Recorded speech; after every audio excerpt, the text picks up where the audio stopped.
You're listening to the A3K Network on Anime3000.com. Warning. The views and opinions expressed by this producer are not necessarily the views and opinions expressed by Anime 3000, its producers, partners, or affiliates. Listener discretion is advised.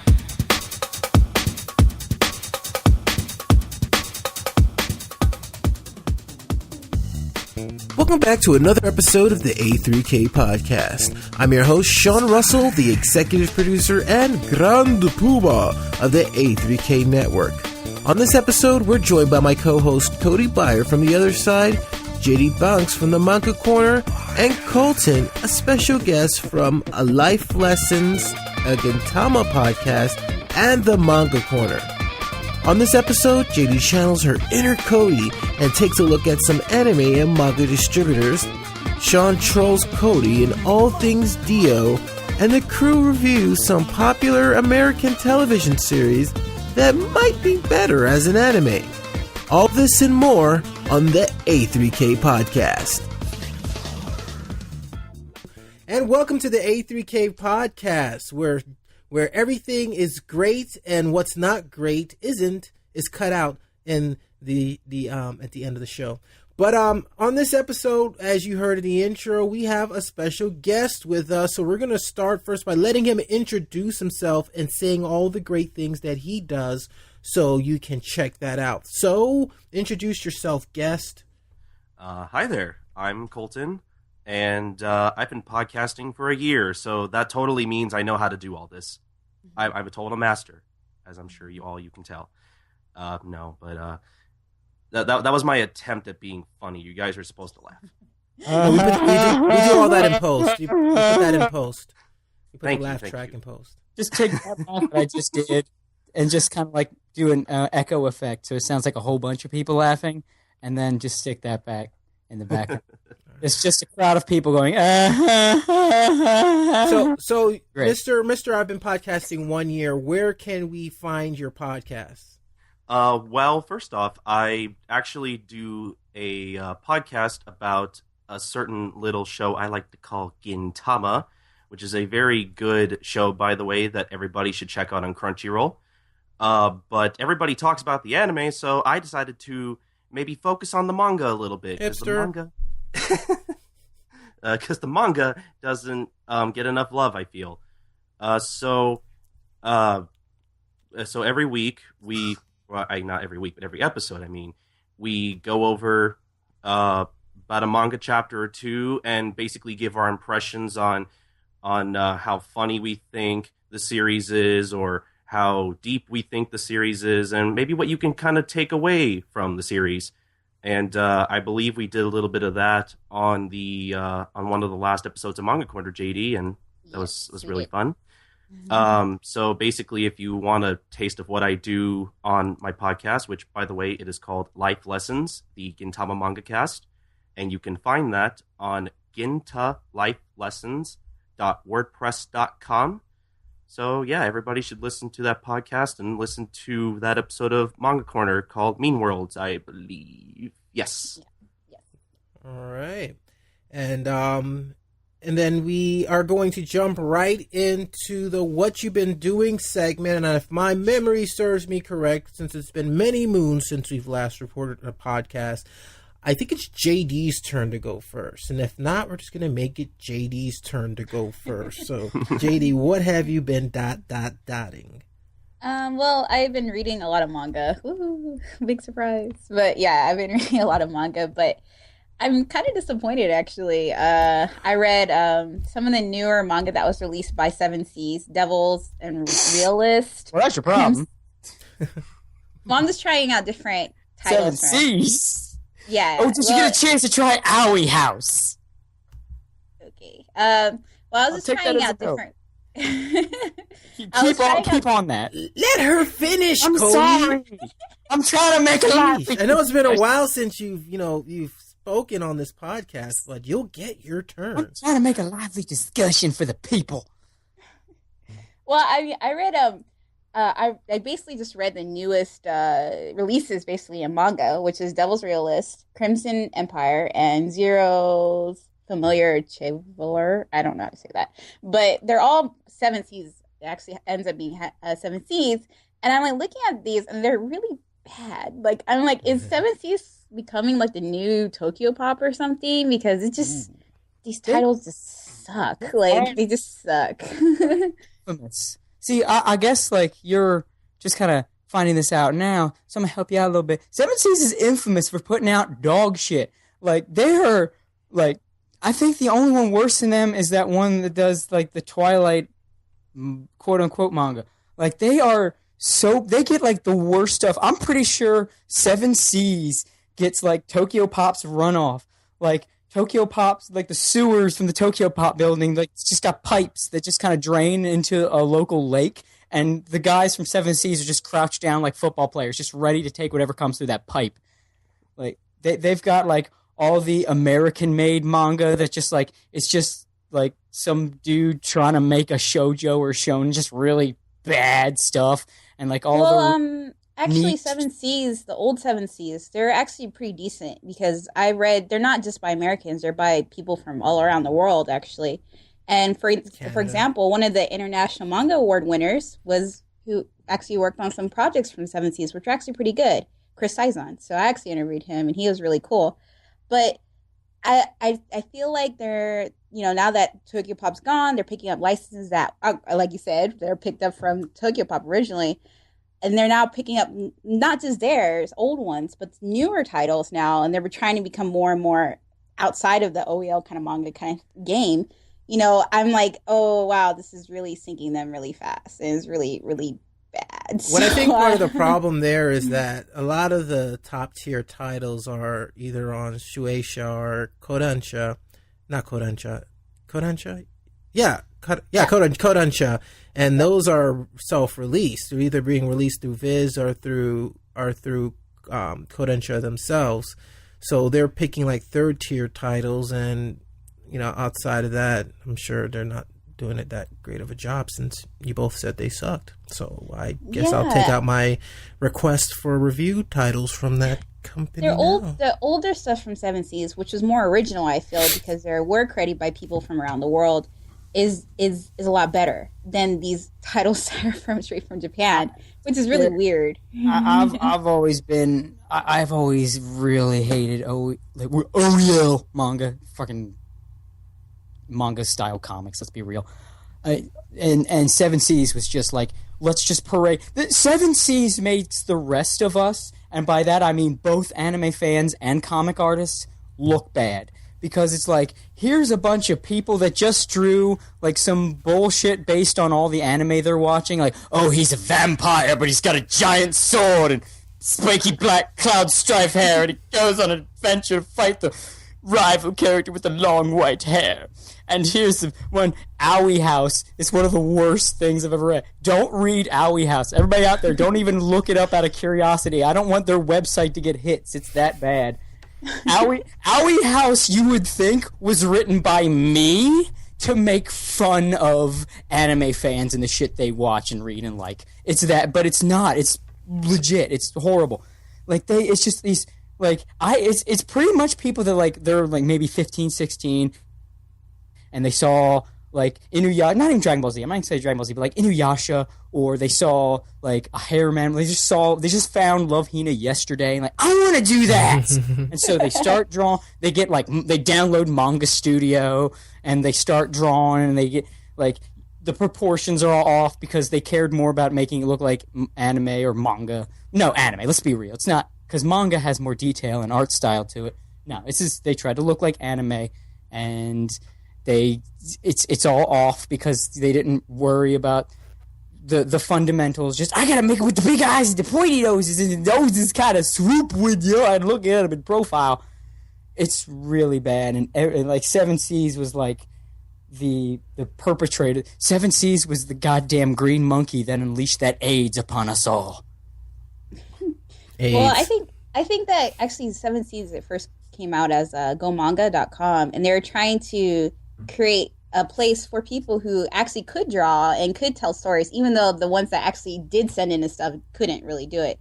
But trying to make like their own little, I don't want to say publishing house, but just a network for people who were outside the Japan to create, manga stuff. Because I actually submitted myself, it's there before, but of course I wasn't, I wasn't good enough to make it. But I think that Seven Seas now is trying to be more like a real publishing manga house, and trying to license things versus put out something. No matter, I don't really care so much if something like sucks when it's somebody that's trying to make something, because great, they're trying to create something versus just blog about something or whatever, and that's kind of it. But to be fair, there's a lot of people. I mean, like, you think trying to make something would say something, but really there's so many people. And again, as someone in like all these comics fields, like making comics, doing a web comic and all this shit, I see this, like, there's just so many people. Like, trying to make something used to mean something because there was some trials and tribulations behind it.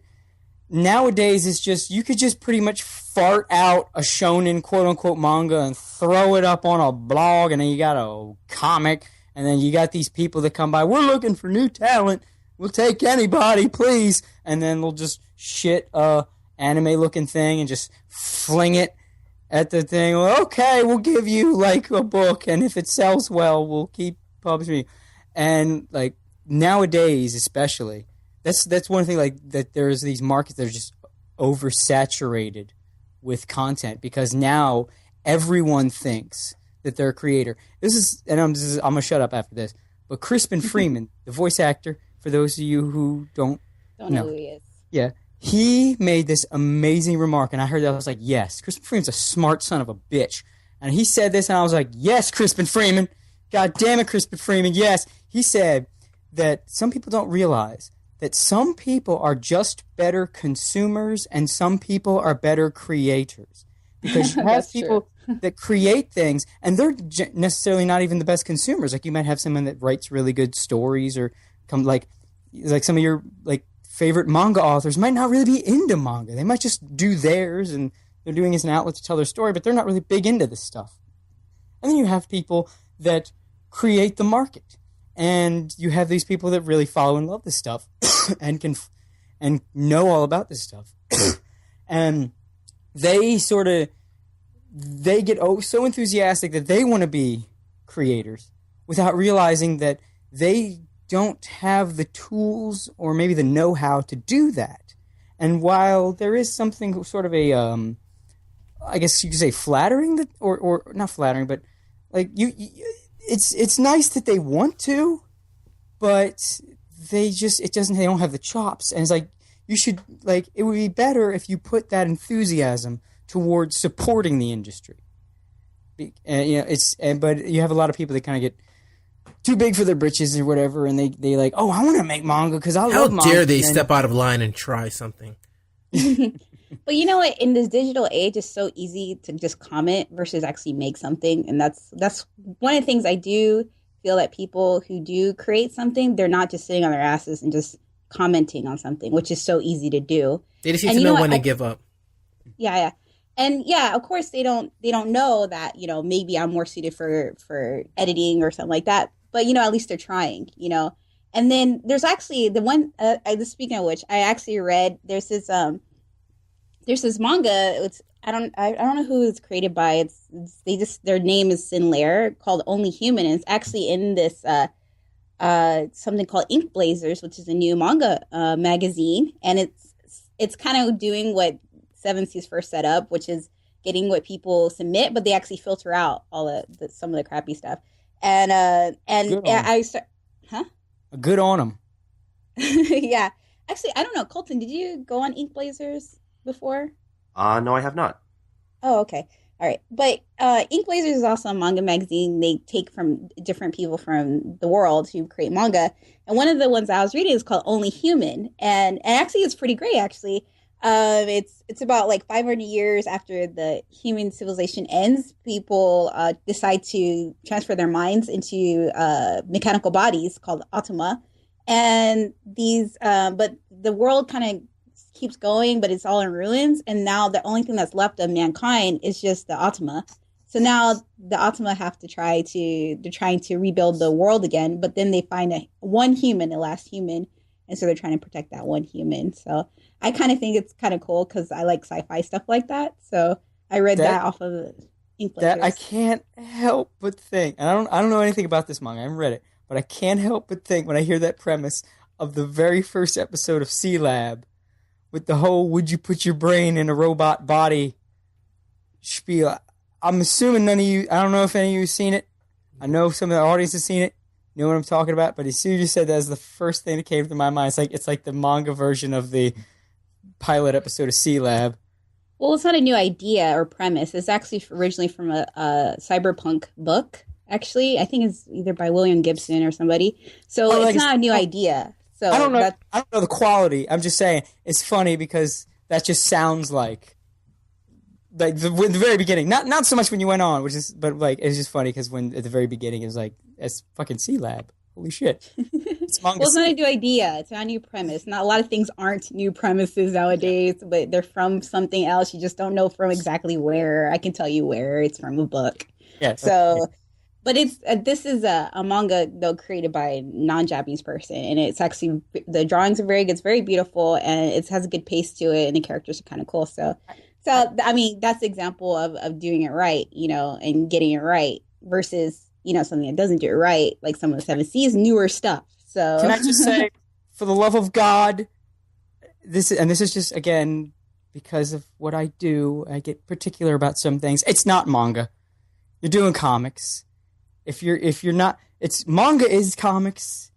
It's not like it's just kind of especially what bugs me when the people doing it call it like I make a manga. You don't make a manga. You draw a comic. Manga is comics. It's just a term used to refer to comics from Japan, but they're the same damn thing. Actually, I'm pretty sure the word manga is just the Japanese word for comic. They're comics. You do comics. You can do manga inspired comics. You can have manga inspired art style all day long. It's great, but it's for the love of God, it's comics. Yeah, you can say it like that. So, do you have anything else that you've been doing, JD? I watched the Batman Gotham Knight, which was actually I don't know if you guys know this, but it's directed by a Japanese person, Toshi Hiruma, and also Bruce Timm, who also did I don't know if you guys remember the '90s show Batman and Superman. Mm-hmm. Do you remember that show? Yeah, they had the original director of this, so they kind of revamped I think it's about 8 episodes, and they actually have Japanese different production groups in Japan make the animation. I thought it was just Madhouse. No, it's Madhouse did a couple episodes. There's Production IG, Studio 4 Degrees C, and what was the other one? B Train. I don't know who that is, but yeah, but they have the original voice actors from the original that TV show, Batman and Superman Adventures. So I watched the first 2 episodes. The first one's "Have I Got a Story for You," and number 2 is "Crossfire," and they're pretty good. They kind of remind me of the Animatrix in a way. Well, what it is, I remember this. I had not seen it because I didn't know about the whole production angle, but I did hear about this. It's basically it was made, I think, before The Dark Knight came out, and it was designed as a bridge between Batman Begins and Dark Knight. Like that's when it's supposed to take place. It is basically the Animatrix, but not as random, because the Animatrix is like just random stories in the Matrix universe. Whereas Gotham Knight was it's like a little mini-series that takes place between Batman Begins and Dark Knight. I think that's the chronological order. Yeah, it was pretty... I remember watching it. They had several different stories on it. Didn't they have one where he's like the detective Dark Knight, and he was gruff and had different art style, and he's very blocky. That one actually was I think an homage to an episode of the animated series. The animated series had an episode where these 3 kids were telling about Batman and what they heard, and each told. I love this fucking episode. Each story they told was basically a nod to a different era of Batman comics. Like there was one story was like the 30s comics, and they had the cheesy voices and the ridiculous background sets, and then one was a retelling of Frank Miller's Dark Knight Returns and all that shit. And that episode of Gotham Knight was basically a shout out to that. Yeah, well, you should definitely watch it because it's kind of because I love the Batman series. I love the comics. I studied the comics, and I like the series. I watched the original series. I even watched the Adam West series. I know it sounds weird. The one with the bam. Some days just can't get rid of a bomb. Yeah, actually, I met Adam West before. He's so funny. But let's call it but man, just watching the series, it kind of, put your love of the American, Batman comics together with the Japanese artistic style together. And you're just like, wow, right, this is so cool, So yeah, definitely, if you guys want to watch something that's kind of a bridge between American and Japanese culture, you should definitely watch Batman Gotham Knight. Nice. Who's next? Is it Sean or is it Cody or is it Colton? Sorry? Who goes next? Next we'll go with Cody. Cody, what have you been dotting? Mine will probably be short because I have not been at home for the last week. I was spending the week in New York with my lady, and I didn't indulge in a whole lot of medium. Most of the time was spent either sickeningly saccharine or not safe for work, so I can't really relay a lot of those stories. But I still was able to find a little time to catch up on my usuals, Bleach, One Piece, and of course, Stardust Crusaders. JoJo! Yeah! I know. Let's just bathe in for a sec. I just, right before we started recording, I caught the last episode of Stardust Crusaders because I wasn't able to watch it when it's normal airing time because I was otherwise occupied. But I just, because I drove 4 hours to there and back today. And what's 4 hours from New York to Baltimore? From where I am, I'm in Gainbridge, Maryland. Oh, wow. That's like a drive from where I am to Orlando in Florida. To New York. I mean, it's mostly up the Jersey Turnpike. And woo, that's like a euphemism. But no, that part came later. Oh, god damn it. Bad. No, but after that, I was just I just got home and was yeah, because that's a ad. This is what I do for love, because that shit, you feel that distance, that drive. You feel all 4 of those hours. Oh my god, it's only been a half an hour. But I still, I eased the pain a little bit with a little bit of JoJo, and man, it felt good. Tower of Grey episode. Everybody who saw it knows what I'm talking about. Take a minute. If you need to touch yourself while you're remembering those fond memories of all those good JoJo times, I understand. I don't judge you. So you can let me interject something here, because I put it out on Twitter that I'm catching up with JoJo. I ran a marathon on it. And guess what, ladies and gentlemen? I'm going to be that guy. And it might be this episode that, turns it around. But I've got to say, the first 3 episodes of Stardust Crusaders, oh shit! I'm sort of getting the same feeling that I got with the first one. The second one was great. This one is kind of I'm waiting for the magic to happen. And waiting for the magic it was good. It was, don't get me wrong, it was good. Better than the first series. Not as good as the second series so far. The Tower of Grey, blah, blah, blah, might make it awesome. But it's kind of okay, it's a lot of what I've seen already. I'm waiting for something new. You know? Tell me you didn't laugh every time old Joseph started getting all crotchety and fucking borderline xenophobic.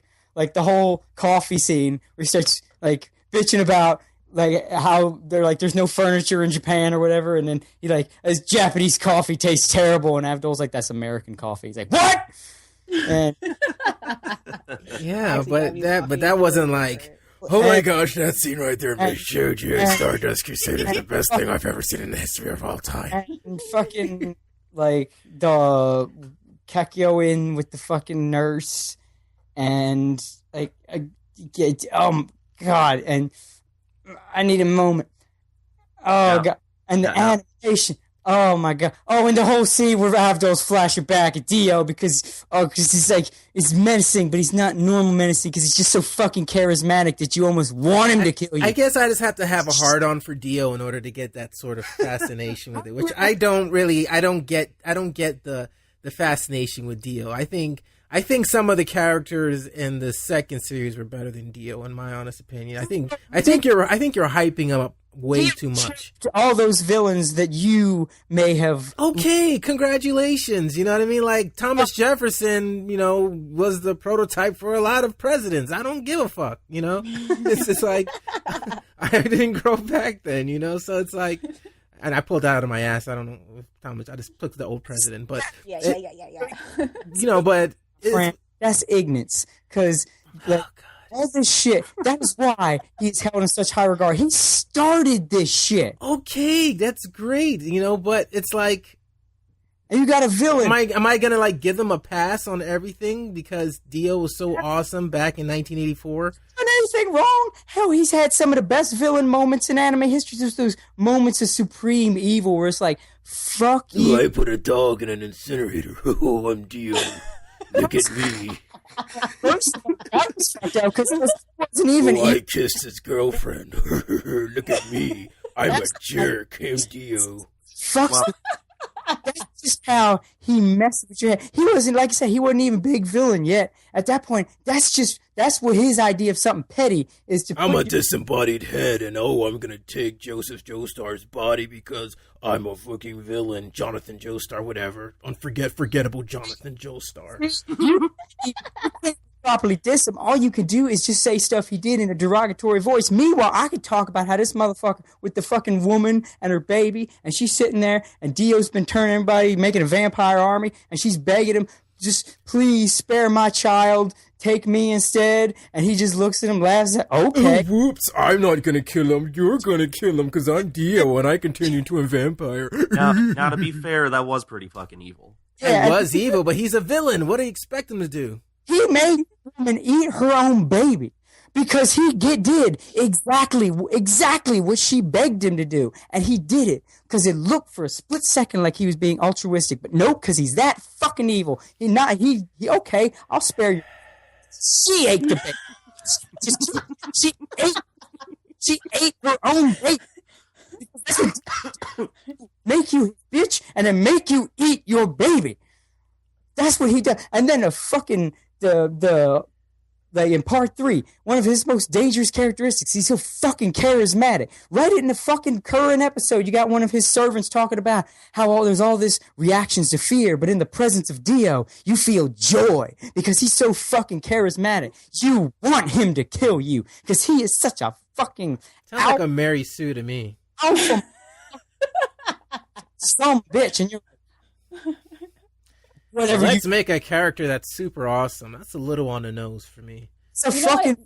A villain has to be an immense obstacle. I know you want to be picky or whatever, but it's a villain. He's got to be an immense obstacle because he has to justify the journey to defeat him. I guess I'm just so used to the complexities of a villain that I've gotten used to from watching shows of a higher caliber like Hunter x Hunter. I guess that's just what ruins it for me. And then granted Dio was the prototype for all the characters in Hunter x Hunter and every series you've ever watched, but I don't care. You know what I mean? Before they added, certain ingredients to cake, I'm sure that the original type of cake was awesome. But then they added the current ingredients, and it tastes even better. But I'm not going to say, it doesn't taste as good as the original, because the original was the original. That fucking Hisoka motherfucker running around looking like fucking half a clown is just aping Dio, but with fucking clown paint. That's all he is. He's lesser Dio. Yeah, he's lesser Dio because you actually know who he is. He's a fucking lesser Dio running around with clown makeup, flicking sticky boogers on everything. But you haven't seen him. Meanwhile, you have... I've seen Dio. I've seen all of Dio. You haven't seen all of Dio. You haven't seen one of the greatest classic battles in anime. Is that an anime? Whoa, where's the anime for that? I feel like right now we're like in the play yard right now. Yeah. All right. Let me stop. I feel like we're in like the yard and we're like, you did it. Let me stop trolling. Let me stop trolling Cody. My daddy's a better villain than you. All right, what else? So you're winding down before I rudely started to mess with you. Okay, so Colton, what have you been dotting? Well, I've been watching stuff. I can't talk. guess I should probably talk about what I have been watching. Unlike a lot of anime fans, I don't keep up with a lot of newer shows. Like, I have one or two that I watch every week, like JoJo, and I watch, and I can't even remember what other shows I watch every week other than JoJo, to be honest. What I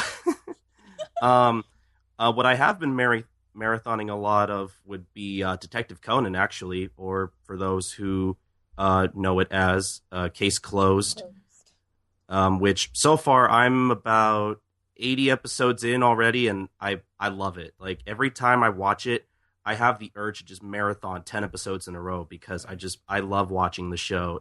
You're in luck because it doesn't fucking end.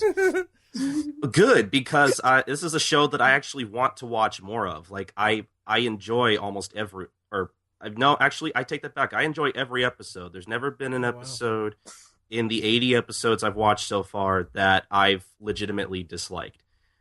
And what I like about the show personally is that, yeah, it's a mystery serial kind of thing, and it is kind of dark sometimes, and that's just how mystery shows are. But it's also so upbeat that the show doesn't really give you too much of a chance to be sad, because there's still these wacky antics going around and stuff, like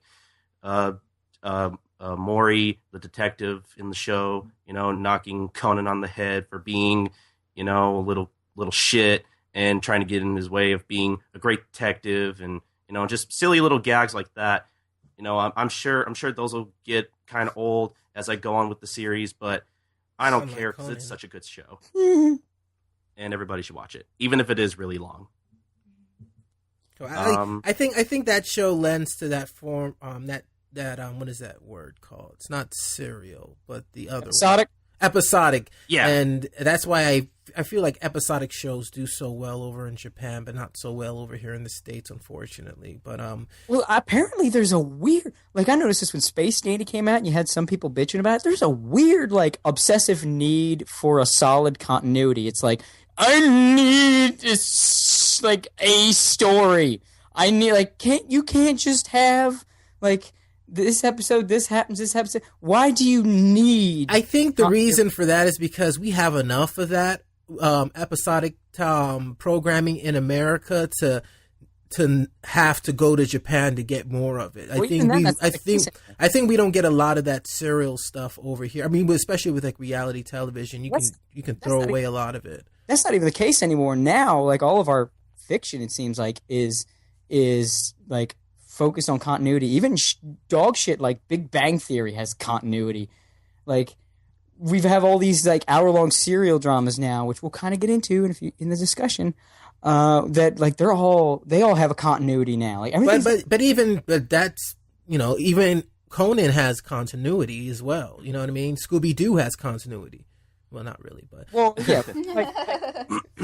But like everything now has continuity, so it's like, why do you need it? Especially like you're saying, like, we with American shows, we don't have, like, for stuff that like you can't well, even the reality shows do, because again, it's reality. You're following like especially the contrived ones where they set up a bullshit situation. Mm-hmm. That's got to have continuity because people getting voted off. You're progressing towards a winner. Everything's got continuity. So, and like, I could see that, like, maybe. I guess the distinction would be where continuity is the linchpin of this series, and not more like you have like the procedural shows, which the main appeal to it is the episodic nature of it. But you have, like, say, Psych, where you have that the relationship between Sean and Julian Art, whatever her name is. Juliet. That's Juliet. That's the continuity that drives the show forward. His relationship with his father and characters that come in and out, Despero and all that good stuff.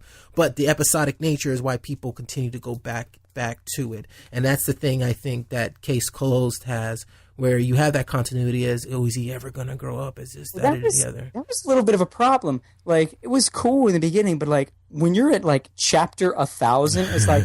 Okay, you have snapped my suspension of disbelief over your knee like Bane. What's going on with your subplot, your main plot thing? Is he gonna grow up? By this time he could have grown up naturally. He could have caught back up to where he was by this point. Assuming that an episode doesn't cover hours in a day. Yeah, they solve like 3 mysteries in one day. Yeah, like that. Like if you took every one of those cases was just one day, that would be years.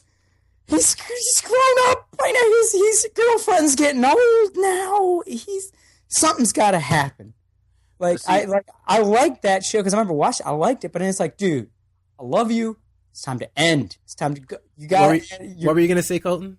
I was gonna say the thing that I feel like people who watch enough of Conan and they get far enough into the series that they kind of have to keep in mind is that the whole thing about the show is that the main character Shinichi, who is disguising himself as Conan because he got turned into a kid by what he calls the Black Organization or Dark Organization or whatever you want to call it. And I think even like 40 episodes into the series, the 2 times that they're mentioned, you're supposed to get the feeling that they're as shady as fuck, for one, and 2, that they're kind of hard to track down. So, I mean, this is just my opinion, but I feel like that's why Conan kind of works, because I think how much time supposedly passes in the show is understandable. I mean, it's not like 2 episodes into the series, he's already going to have a lead on the guys that did this to him. I mean, I feel like this kind of thing in reality would kind of take time to find clues as to where you could find this organization, who is the leader, and go from there. I wish they had the ability to like hire someone who's really good at investigating things and finding clues. I wish they had like access to something like that. Yeah, well, I get what you're saying. You're totally right. The issue is once you're at maybe like chapter 1,000, like I would think the idea I should probably advance something would come to play. Like I know there have been advancements here and there, but it's like, yeah. Again, chapter 1,000. You're going to have to start establishing that a lot of those past chapters weren't canon. That's the only way that no one has aged or nothing has done anything or nothing. That just drives me nuts, especially because it is a good show. And that almost like makes it a little bit more annoying because it's good.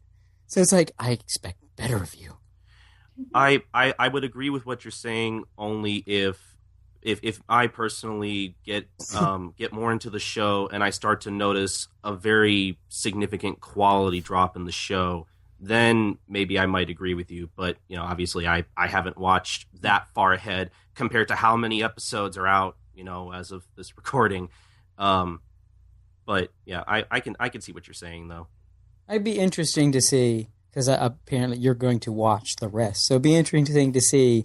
Like how, if your view changes at all, or how it might change. Like literally every episode. I mean, I don't mean to interrupt, but I was going to say I interrupt all the time. Interrupt me if you want. Go ahead. Okay then.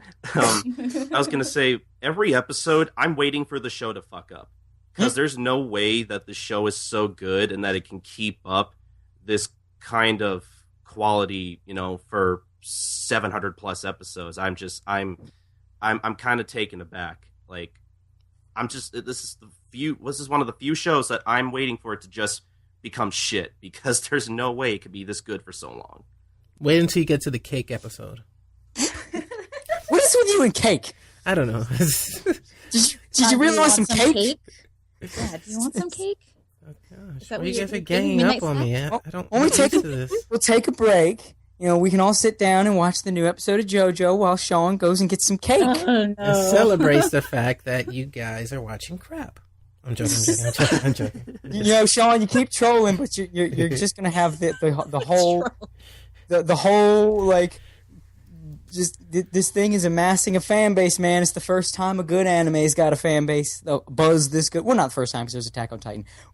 We're getting good anime with Buzz now, and you're just gonna have them coming out on you like a torrent. Just crashing down on you, and for once, I'm gonna be on the other end of that torrent, just sitting back laughing. I say it in jest. JoJo is the best series ever in the history of series, and Dio is the best villain ever in the history of villains. He's like you could hear the sarcasm, like you could just feel the sarcasm, right? Right? Sarcasm. What's that? What you're doing? So Colton, anything else that you've been dotting? Other than that, recently I'm finally just now getting into the original Full Metal Alchemist because, yes. yeah, I watched Brotherhood with a friend of mine. Finally got him into a decent show, and then just a couple of months ago, I'm like, oh well, I have Netflix. I might as well start watching the original Full Metal Alchemist because I love Brotherhood so much. How far have you gotten? Last episode I watched literally yesterday. The brothers returned to the island, and that's when they started having flashbacks about their training on the island, and this new character has been introduced that I'm pretty sure wasn't in the manga. So I'm pretty much just a little more than halfway through. So stop there. I'm just kidding. No, he's right. You don't know. I'm just going to tell you, I'm going to pre-warn you. I'm not going to spoil anything because I'm not a dick. Okay. Well, I am a dick. But, I was going to say correction. But I turn it off. I'm not going to spoil anything for you. My podcast did an episode kind of comparing the various different incarnations of this franchise. Yeah. The original anime gets really fucking silly about 2/3 of the way through. I really want to see where this goes because I always hear that. Yeah, especially like you obviously know the original manga's plot and everything like that. Yeah, I've read the manga before. Yeah, I'm not gonna say anything, but I want to drop a little funny hint just to kind of push you to keep watching. There's some things to look forward to. There's Hitler is in the movie. Okay. Rape Baby opens the door to World War II. Okay. And French Maid wants immortality. Oh, you had me at French Maid.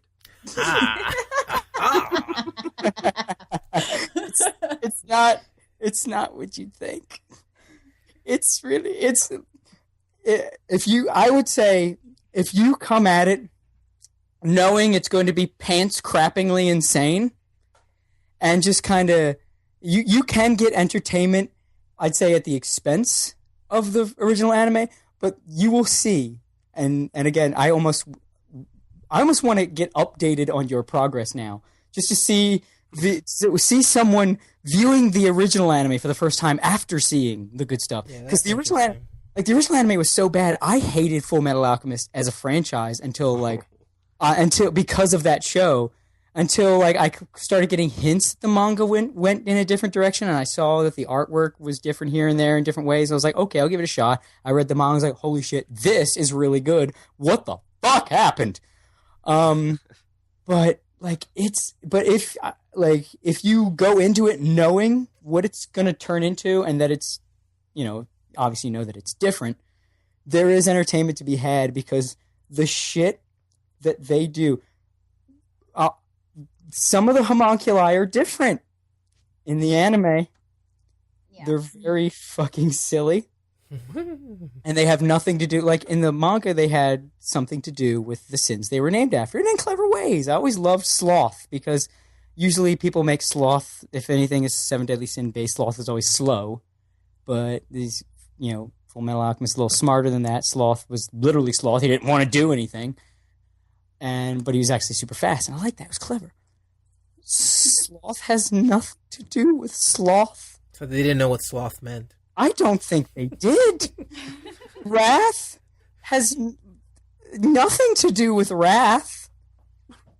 Well, it's probably just a Japanese excuse to use something that is from Western culture, which would have to be Christianity, that kind of thing. Yeah. So it's just an excuse. That's never been done before. It's a trip. But But aren't the 7 deadly sins from Middle Eastern culture?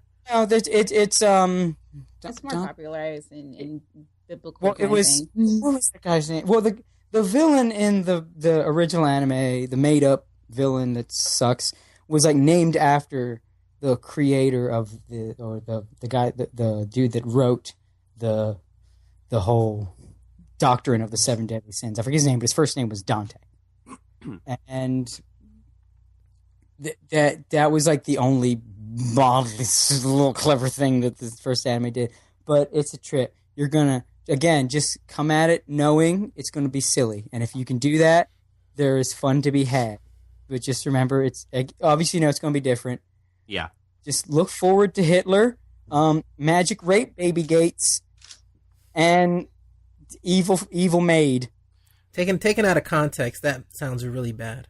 See Get ready for Hitler, evil rape babies, and no, the rape babies aren't evil. But if you take a rape baby and sacrifice, and this is an actual fucking plot point.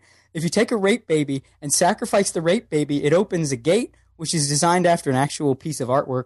That if you go through the gate, it leads to a magic tunnel where all the knowledge in the world is, and at the other side of the magic tunnel is World War II.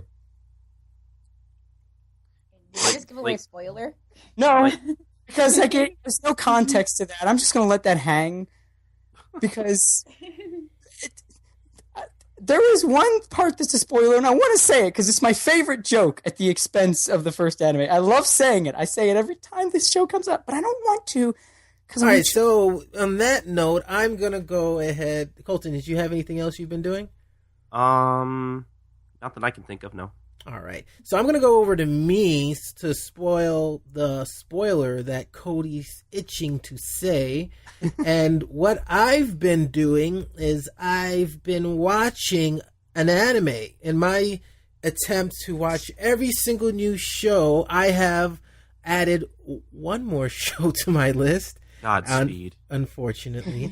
And that show is Shakira of the Coffin. Actually, Shaika, the Coffin princess. I was about to ask. I mean, is Shakira of the Coffin? Like Shakira's? Hips don't lie. Shakira, no. It's Shaika, the Coffin princess. And you should really write this out because, yeah. Well, I'm looking at it. I'm looking at it fresh off the Crunchyroll page, and I just can't pronounce it because I'm an idiot. So Chaika, Chaika. Yeah. Chaika. Kaika. Oh, doesn't sound right.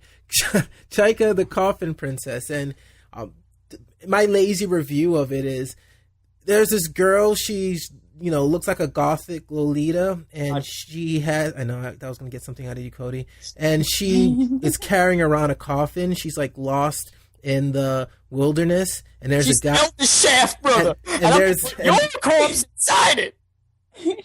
All right. And then there's this guy who's like jobless and he's hungry, and then he sees her and she's like, "Whoa, what are you, a pervert? Are you going to hurt me? Are you going to rob me?" And he's like, "No, I'm just hungry." And then they kind of like get, now, I got to say this about this show. I always look for originality in a series, and this show had something that I've never seen before. And you guys might have seen it because you're worldly and you watch more things and read more things than me. But I've never seen somebody attacked and nearly killed by a unicorn. Now, if you've seen that, kudos to you. But I've never seen I've never seen a unicorn try to kill somebody. What was that movie? Oh my God, what was that movie? JD, maybe you can help me. What was that movie that was like Tom Legend? Cruise movie? No, that horror movie that lampooned horror movies. The one that was. I don't know. Oh my God, what was it? The shack, big square shack. What the fuck was it? Oh my God. Cabin in the Woods? Cabin in the Woods, thank you. Big square shack. I'm thinking the logo. Cabin in the Woods, yes. Cabin in the Woods. I thought you meant shack like, can you dig it? Oh, that was the Joss Whedon one? Yeah, that was good. I like that one. That was good up until the end. That was end. funny. What does that have to do was with the unicorn? Because there's a guy that gets impaled and viciously killed by a unicorn. And it's both funny and grotesque. In that movie? Yeah. Yeah. Do you not know? Oh, that's right. Because Cabin in the Woods has that whole thing where you don't know what the real plot is, and that was clever because they intentionally don't tell you. They make the trailers looks like it's just another horror movie, but there's a twist. It's really good up until the end. The ending is really fucking stupid. Like the very, very, very, very ending, like the last minute of the movie, but all the way up until then, it's a fan-fucking-tastic movie. You see, I'm getting the Cabin in the Woods mixed up with the Evil Dead, the new one. So it's like all of the goodness of the Cabin in the Wood is being washed out by the blandness of Evil Dead. Yeah, fuck that. Fuck that shit. That's the remake. That's fuck that. The original one was overrated as well. I said it. Yeah, I said it, world. Yeah, I said it, everybody that's listening. The original Evil Dead is overrated just like a certain someone that we were talking about in this podcast. And they're both from the 80s. Sean, you're right in a way because... Oh, you heard that? He said I'm right about Dio. No, not about Dio. Yeah. Most people would agree because it is not the first Evil Dead that gave it its fame, although it did get it some notice, but it is... Evil Dead 2 and Army of Darkness that everybody loves. Evil Dead 2 is basically Evil Dead Plus. Yeah, and then Army of Darkness is also great. But it's the original Evil Dead is actually kind of But that Evil Dead remake is basically just let's take all the joy and fun and cleverness and all the good out of Evil Dead, and let's just make Evil Dead your generic fucking American horror movie with a fucking chick, and everything's dirty, and there's going to be jump cuts with screaming into a black screen on the trailer. Raining blood. It's like The Grudge, but with a book. So basically, this show is about this wizard girl who fights people, and there's one scene with the unicorn. You know, the guy gives this little... saying and blah, blah, blah, blah, blah, blah, make me steal. And then he becomes like this superhero. And then she like has this the coffin. Oh, inside the coffin is like this gun. So she takes it and she's like, I'm a wizard lady, and boom, boom, boom. And she shoots the unicorn, and the unicorn splits in half and is very gory and bloody. And then all that stuff is cool. And then that guy goes and she feeds him and takes him to have breakfast, and he's eating. He's like, oh my gosh, you have such an appetite. Oh, you eat a lot. And then his sister comes and she's like, how dare you leave me? I was trying to get food for you, and I'm the only one working in our family, and you're just eating your stuff in your face. And then want to fuck him, does she? No. She's like, she's normal size. Okay. And then so they're fighting and blah blah blah blah blah, and then pretty much the idea of the show is that they're like some special superhero type people who do investigations and fight people, and she's a wizard, and they're going to solve this mystery of wizards and wizards and wizards. But that's what the show's about, basically. The main thing is that this girl's in this like maid outfit, and she fights people with a gun that's in a coffin that she carries around that's like twice her size. And that's Shaika, the coffin princess. So pretty much this was created by the good old-fashioned anime dartboard of post-it note cliches. Pretty much. I mean, it's good. I like the first half of it. I'll give the first half credit, but then it kind of goes into cliche territory where, especially at the scene where he's eating and he's like, oh, I'm the leading protagonist that's a guy in a show and I like to eat and I have a healthy appetite, that crap. I bet there were stacks of empty bowls on either side of him. Yeah, there actually was. And he's like, he's like, I bet she was watching bewildered, like, oh. Yeah, and she wasn't eating at all. She was just watching him like, oh my gosh, I can eat so much. Cocotico baby. Cocotico baby. What was that? What the hell was that? Yeah, so, outside of that, enough of that show. I just want to prove to the world that I'm still steadfast on my goal of watching one episode of each new show of the season, because I promised to do it, and gosh darn it if I don't. Hunter x Hunter, still watching that. Really geeked out about news we're going to talk about a little bit later. Fairy Tail, I'm been keeping up with the new season of Fairy Tail, Naruto, Shippuden, One Piece, and what was the other crap that I'm watching? There's one more. Oh, Hunter x Hunter for the Crunchy report that I'm doing every Tuesday. I'm recording, so make sure you guys check that out. I'll put a link in the show notes. You can actually see me talk about all these wonderful shows, and it's so much fun. And these guys are really good people, so check that out. And that's about it. Outside of website stuff, that's what I've been doing. And that has been the longest first segment we've ever had. We're in like almost 45-minute territory, but we had a good time. And with that being said, we're going to go to a quick break, and we will be right back. How outrageous are the Anime Addicts Anonymous hosts? She gets stabbed by the blunt sword, and oh yes, the iPhone stops the sword also. Anime. And she actually pulls it out and shows you, and it has like a bullet hole in it, and it has like a giant hole where the sword was. Addicts. So what the hell iPhone is he using? Anonymous. This must be iPhone 5. Podcast. Visit us at AAApodcast.com, iTunes, Facebook, and live from Japan on Ustream.tv. And we're back, ladies and gentlemen, and what we're going to do right now is we're going to go to our poll questions, our poll dancer questions, as I like to call them. I never call them that, but in this promo, I'm reading the show notes, and instead of saying discussion, I said promo, because I suck at my life. The question I had was, name an American television series that would make a great anime. And before we go into what people have said, I want each of you to tell me one show that you would pick. And I'm going to go first with Colton. What show would you pick? And I think you might have even answered one of these. If you did, don't say that one. Oh, come on. All right, if it's yours, we'll say it. Yeah, because I literally couldn't really think of anything else. Because, yeah. I don't know. I wouldn't mind maybe seeing a manga adaptation of Lost. Because I do like Lost. I think it's a very good show, even with the last 3 seasons. Right. How many of you kept up with Lost the whole way through like me? No, I got lost on Lost, so. I do. See what you did there. What about you, Cody? Did you watch any of Lost? Never cared. Never cared. Lost. Oh my gosh, that show changed the face of American television. It's such a good show. It really Never is. cared. My brother was huge into it, and then he gave up when it started getting ridiculous. But yeah, I'm with Cody on this one. It's one of those things like, I've invested so much time. This should better turn. They all better be dead. No spoilers. No spoilers. If you haven't watched Lost by now, go screw yourself. Everybody dies. There's certain things like, if you haven't watched it by now, I don't give a damn if I'm spoiling it for you. Lost finished like 7 years ago. Yeah, there's a statute of limitations on this shit. Yeah, there's like there's a 3-year statute of limitation on any series if you haven't watched. Like, I can't talk about Breaking Bad. That's still a fresh wound. Breaking Bad.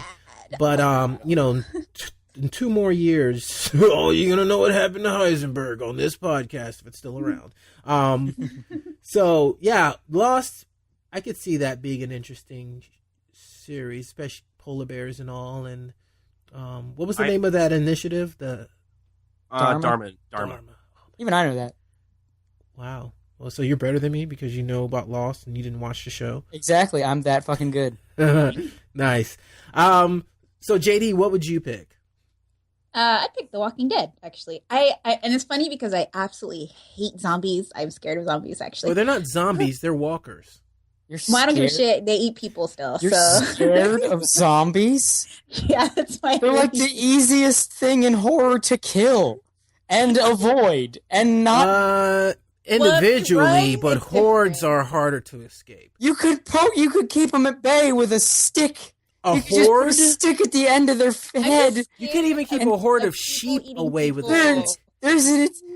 It's like the only time the only thing I could think of as a zombie related that I even remember being like not retarded was Dead Rising, because you could just have like pretty much what you could do in a zombie apocalypse. Get a fucking sword or a chainsaw and just rip them apart by the thousands by like, let me shamble towards you because I'm rotting and thus have no strength or ability to do anything. Okay, what about 28 Days Later zombies? The running zombies, I'm iffy on. Like, I think it's a smart, like a lot of people are like, no, running zombies are stupid. I need my zombies to hovel slowly. No, the classic zombies are the dumb ones.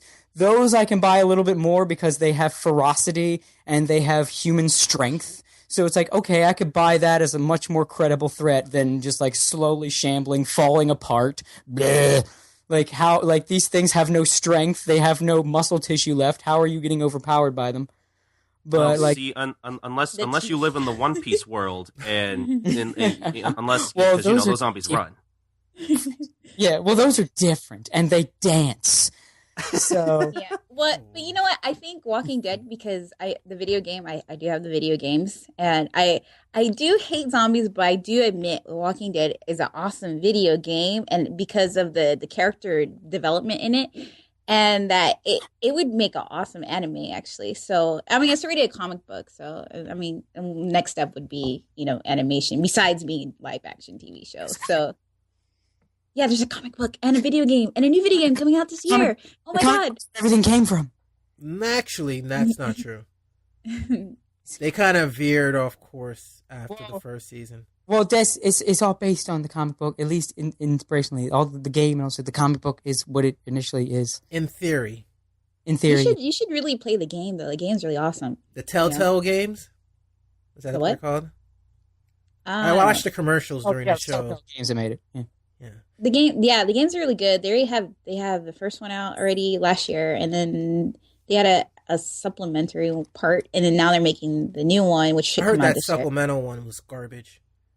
I think it's supposed to tie in the first one with the new one coming out. So that's what's supposed to happen. But you guys should play it though. I don't like zombies. I don't like anything that eats people eating people, giants eating people, zombies eating people. That's my theme of not liking things is people. Well, then stay away from Attack on Titan. Well, I reread all of the manga already. That's a horrible looking manga. And I bought the first one too. So yeah, I mean, I don't like horror, but if it has an interesting story, I will read it. So I'm not going to be that biased, So The Walking Dead for me. What would you pick, Cody? Nothing, because I don't like this concept. This is I feel that's like nice. I feel different methods of storytelling do their own thing in their own ways. I don't think anything would be added to anything, like any live action show making it an anime. Like I can't think of a live action show where it's like, if you made this an anime, it would be better. Like this shouldn't have been live action. It should have been an anime. I can't think of anything like, okay, let's say you took Breaking Bad and made it an anime. What would be better about it? Unless you need shows to be anime, like, oh god, live action, no. Like, I prefer animation. I like, the levels you can take with the imagination. But if you just took these shows and made them into animation, it serves nothing. It improves nothing. It'd be pointless. Like, you know what though? I do disagree with you because there's a chronic. Riddick actually had anime that bridged together the movies. Actually. But that was its own thing. It wasn't like they made an anime of one of the Riddick movies. It was its own separate story, so it was made from the ground up. But as we've seen in certain anime series that we mentioned on this podcast, sometimes they don't always go off the source material. Oh yeah, I know. But I mean, if you're thinking just like, I want to turn this into an anime, there wouldn't be real benefit. Like, you have these shows, they were what they were good sometimes. I'm just thinking of good shows because why even worry about thinking of bad shows? Like if you take again Breaking Bad, what would you gain from a Breaking Bad anime? What would be improved? Nothing. It was perfectly fantastic and serviceable on its own as live action. It would accomplish or gain nothing to make an anime. So your answer is nothing. Nothing. All right. My answer would be 21 Jump Street. And you know why? Okay.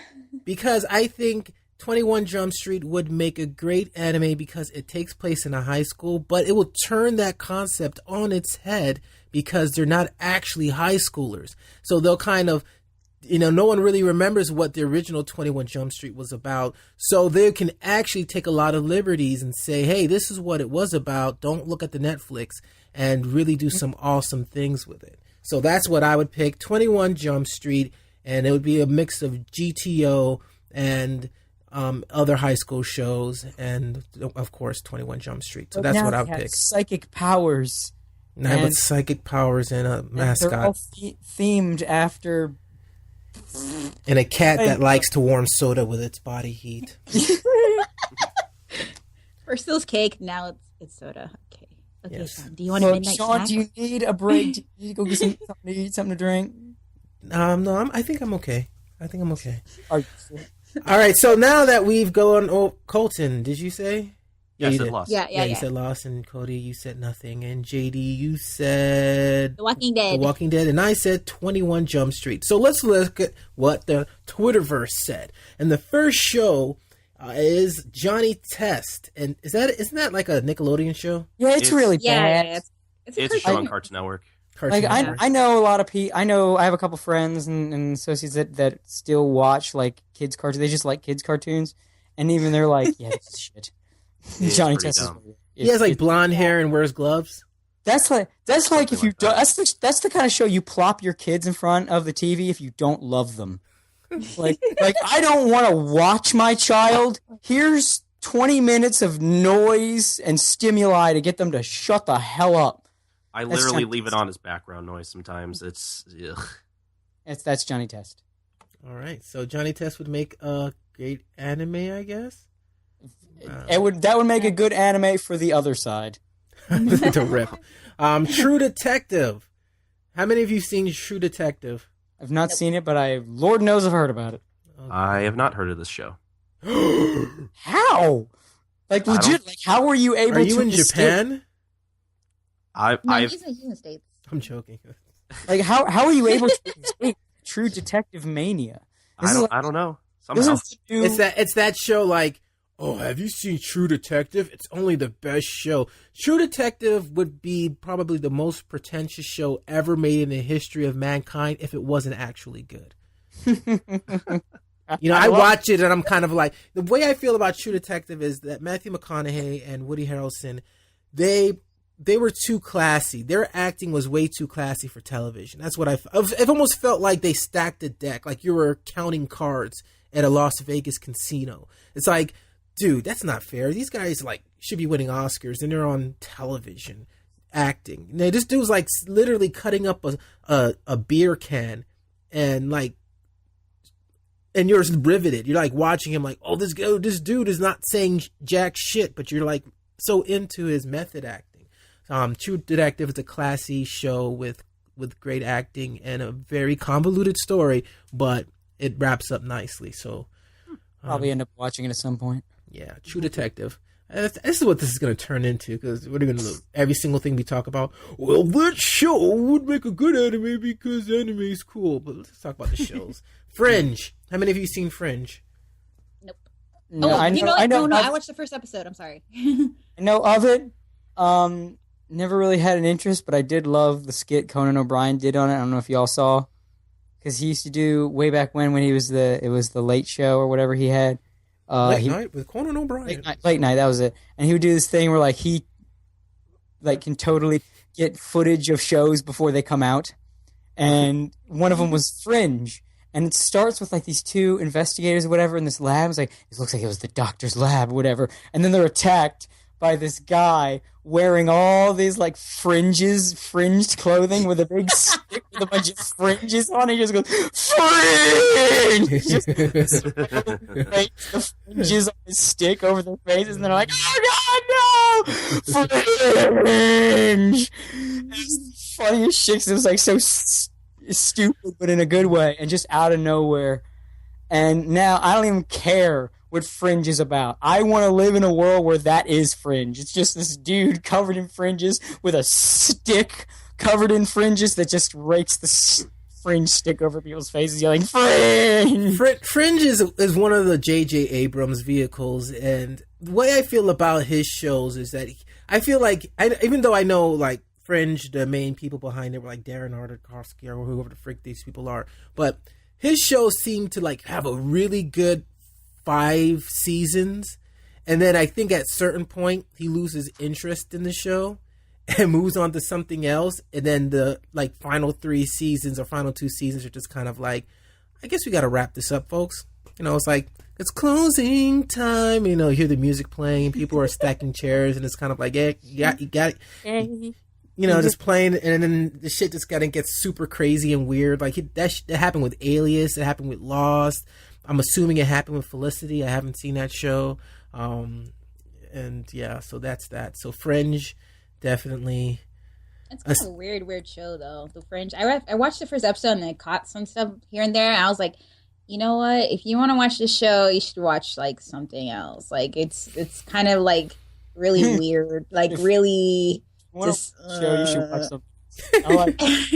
I'm stealing that. And I'm using that on so many other shows. You want to watch a show, watch something else. I love it. I'll give it this. Fringe had a good 4 seasons. I would definitely watch it for 4 seasons. And after that, it's up to you. Next show we have is The Office. That would be a terrible anime. Yeah. It's British humor, though. Forget the British humor. We're not talking about the British one. We're talking about American one. Well, even if you It's forget... based off the British show. Oh, yeah, like one season. Well, either one, you know. Well, forget all of that, because the meat of it is the whole damn thing's supposed to be, like, the format is that it's a documentary. How the hell would that work in animation? I know, right? What do you mean, how would it work? It's the same exact show, but animated. But then you animation doesn't change the story No, storytelling. but you know what was his name? That black guy from there. He's so funny. I cannot see him being like animated unless it's gonna be Boondocks, like But kind of thing. But you lose the effect. So let me get this straight, JD. A black guy can only be animated if he's in Boondocks? no. That's what I heard you say. As an insult to black people, and I won't stand for it. No. Wow. I mean, okay. Let me Hey, take JD, it back. you need a shovel? Look, I want to give JD a chance One to episode without clarify your herself. rampant bigotry.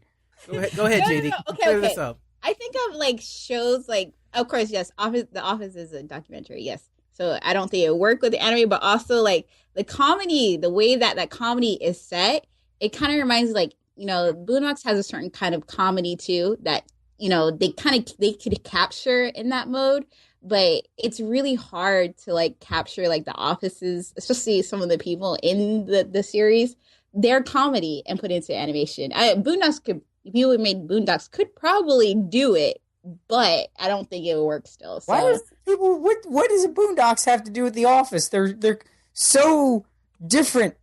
That's like so different. I think The Office's humor is in its subtlety. It's almost like a winking type of humor. Well, Boondocks had it, but it was a little more in your face. But you know, if you watch, you can find certain things comedic. But unless you're, you know, like there's some things that only like I would get, or Sean and I would get, and it would be like, oh, that's funny. But some people wouldn't get it. So that's what I mean. I want someone to make a video back to back that has the no scene from The Office with Steve Carell back to back with bitches love smiley faces. Make that a thing, because according to JD Banks, The Office, Boondocks, same thing. That's not the same thing. I don't trust them niggas over there.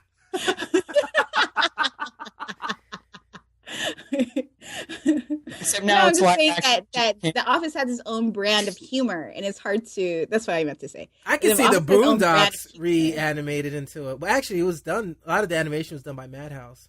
Yeah. Or a big known fact, rather. All right. Next, we're gonna skip that one. That was Lost, by the way. Once Upon a Time. Jesus Christ. I know what this is. Am I gonna have to be the one? Well, I know what it is, but it's like, I'm thinking, isn't that the one where they take all the fairy tale characters and they put them in like suburbia? It's one of these new kind of sort of fantasy shows that are coming up ever since Harry Potter got big. I don't know if it's ABC Family, but it feels like one of those ABC Family. No, it's proper ABC. It's proper ABC. Yeah, it's network because it's ABC Family, but it's like for the tween girls that would watch ABC Family, that they just grew up and now they're watching ABC proper and they watch Once Upon a Time. That's like the next step up. So they have like Peter Pan and Rumpelstiltskin and Maleficent and I think I guess one of the perks of being owned by Disney. Yeah, they're like, but I don't know if they use Maleficent or anything like that. It's more like the general stuff. Like, Well, they have Beelzebub, not Beelzebub. What's that one lady from The Wizard of Oz? the Wicked Witch, What's her real name? Wicked Witch of the West. She has a name. I didn't even know she had. Say it again. Alfalfa? No, something sounds like Beelzebub. Well, I mean, they're literary. They're not like Disney cartoon stuff. They're more literary. Like Ariel. If so, she's gonna turn to Seafoam and die. Isn't this great? Turn to Seafoam and die. That's the sound of her fizzing out. Yeah, but Shrimp on a barbie. right. But it is like if you're into fantasy, don't watch it. It's not. No, it's one of those. If you're into fantasy, watch another show. I feel like I've heard of the show just recently. Is this also a J.J. Abrams show, or am I just making up shit? You're making up I think shit. it is. I've only seen trailers of it while I'm watching other things. It's always like, I'm a witch. On the next episode of Once Upon a Time. You know, the only way I could probably describe Once Upon a Time is with very politically incorrect insults, and that's all I'm going to say on it. All right, so next we have Hannibal. That's a show on NBC. Yeah, it's the one where it's about Hannibal Lecter as a younger man. He's just starting out into the whole evil thing. Well, I don't think he's just starting out. I think he's just he's still being like consulted. It's the same, almost a similar role to what he did on Silence of the Lambs. I think he's like knee deep in killing people, but he hasn't been caught yet. Yeah. But I think the show focuses on an investigator. I think he might be even the investigator that was eaten with some fava beans and a nice candy.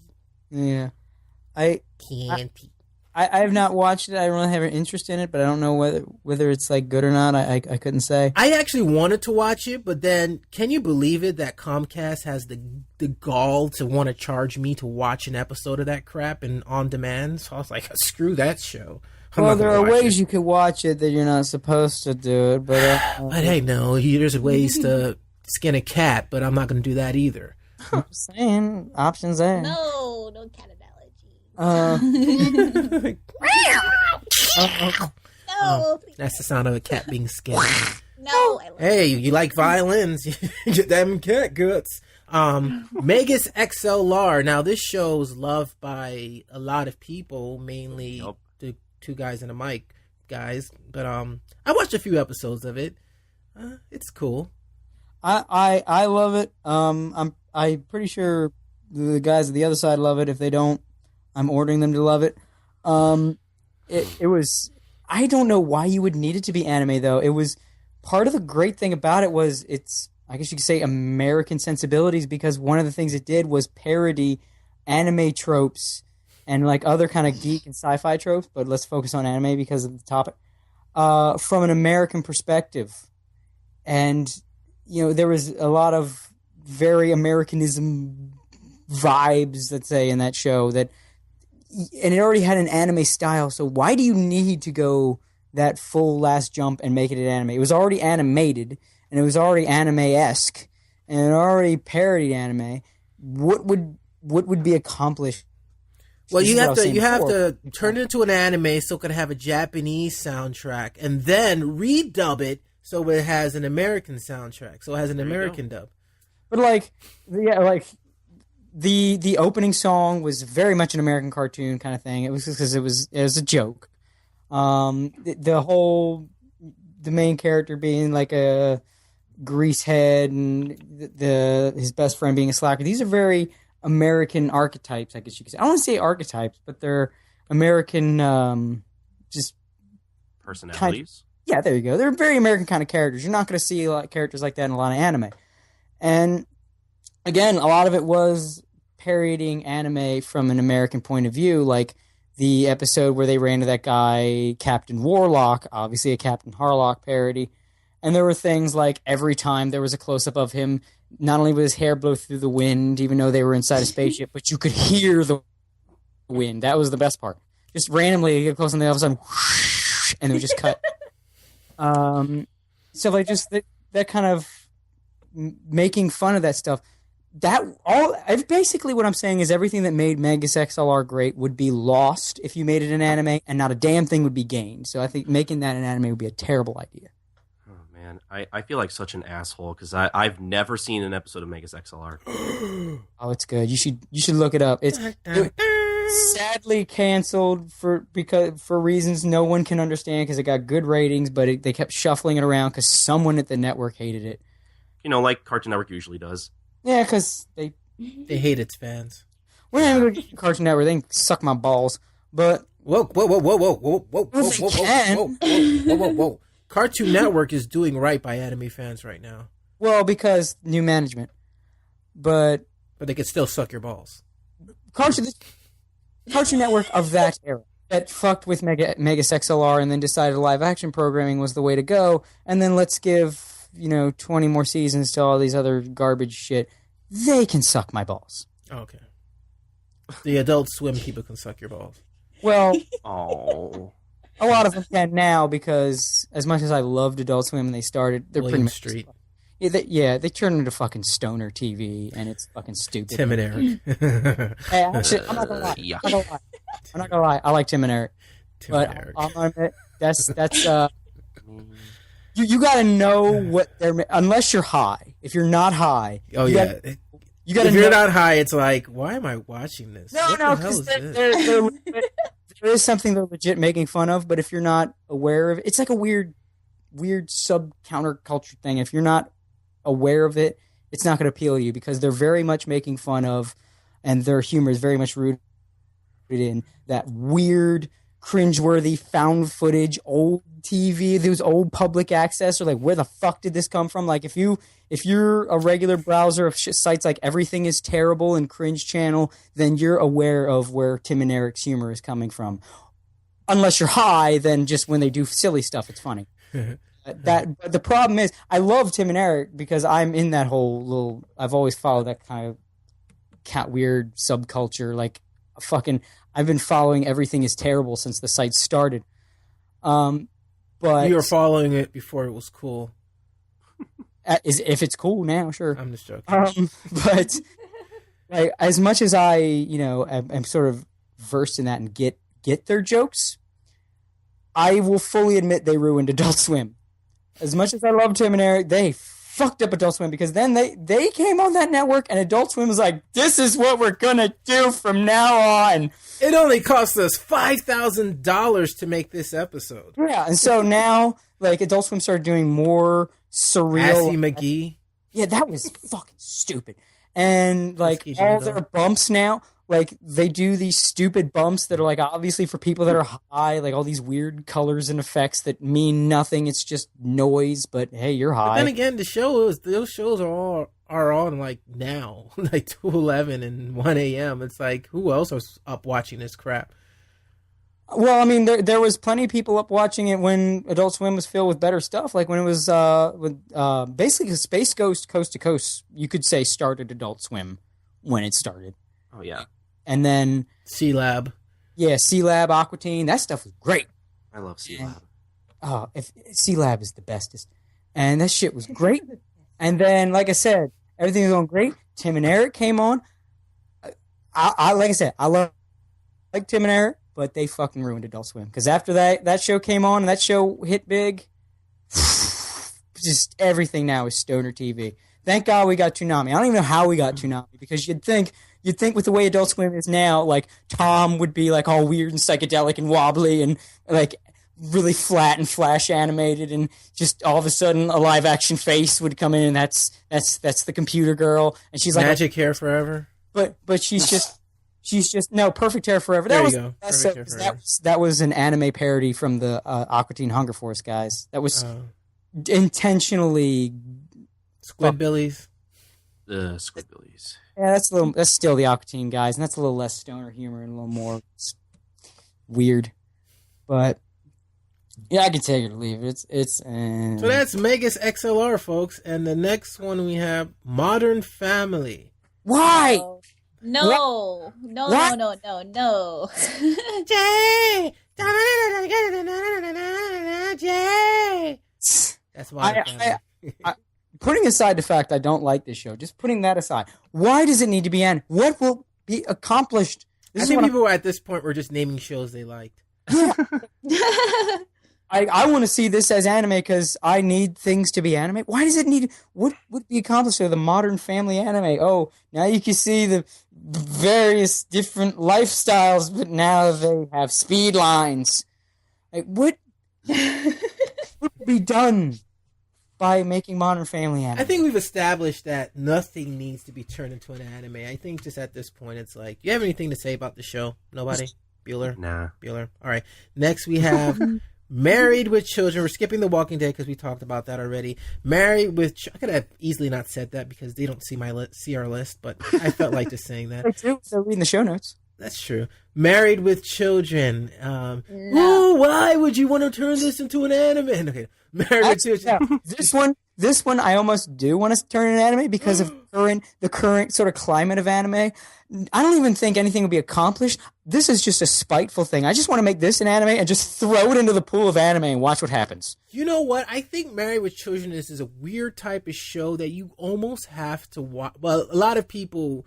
I guess I'm not really talking to people who are in their 50s now, but if you were a child when Married with Children came on, I don't think you would have gotten a lot of the humor. I think a lot of the humor might have been over the head of the younger audience. But it's still funny. Well, I know, I'm not saying it's not funny, but like I went back to like a recent episode, and it's just like I think I saw like a meme or something about it. It's like when you're a child, you see a show where Al Bundy lives a horrible life and he has an annoying wife. But when you get older, it looks like his life isn't that bad. Because he has a house, he has a job, he has kids, he has a wife who at the time she wasn't bad. She might have been annoying, but she wasn't, slouched, you know what I mean?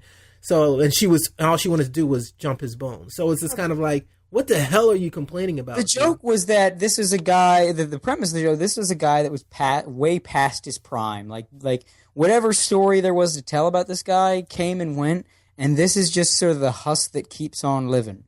That was sort of the premise. And that was one of the things that made it unique because it was sort of a fuck you to the idea of the sitcom, that as folks knew it, and it feels like it was a parody of Roseanne. It was a little more. I guess you say it was a little more down to earth than your average sitcom, which was like. Which, by the way, I hated. Yeah, I could never get into Roseanne either. But Married with Children, like, had a little bit more. So depressing. Because Married with Children was basically that kind of unflinching truth in a sitcom that you could never do today. Just that. Yeah, that's true. I agree with that. Politically incorrect. I would call it genuine nastiness. Like, it's not just nasty. It's a genuine where it's like, there are people like this. You are probably like this, viewer, in some way, shape, or form. There is something about this that sort of casts a mirror on the shittiness of your life, and thus you can laugh at the shittiness of life. Because, yeah, he doesn't have it that bad, but you can see why he's miserable. At the same time, you could see why it's not so bad that it's depressing. It skirted that line just right. And I would almost like to see this as an anime just to, again, fuck with. It's basically the urge to throw a monkey wrench into a series of gears just to watch it fuck up. Because, like, with Japan and its current climate, like, oh, it's Oni-chans and fucking big moe blobs running around and everything schoolgirls. Just throw in a show about a bitter old dude who sticks his hand down his pants and his fucking miserable life as he goes around just hating, like just having just all this contempt for everyone around him, and then just make that Hayao Miyazaki show. Yeah. And just like fucking have fun with that, Japan, for 5 minutes. Step away from your fucking schoolgirls with your saucer plate eyes for 5 seconds and have fun with that.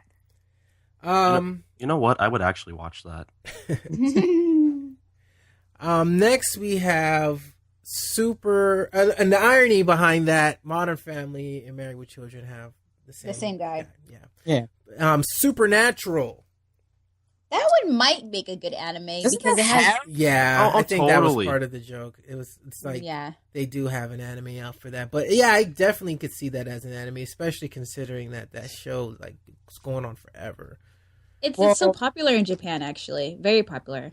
Well, Supernatural is one of those shows that's like huge with the internet crowd. It's like fucking Doctor Who, and especially Tumblr. It's like fucking Doctor Who and Sherlock.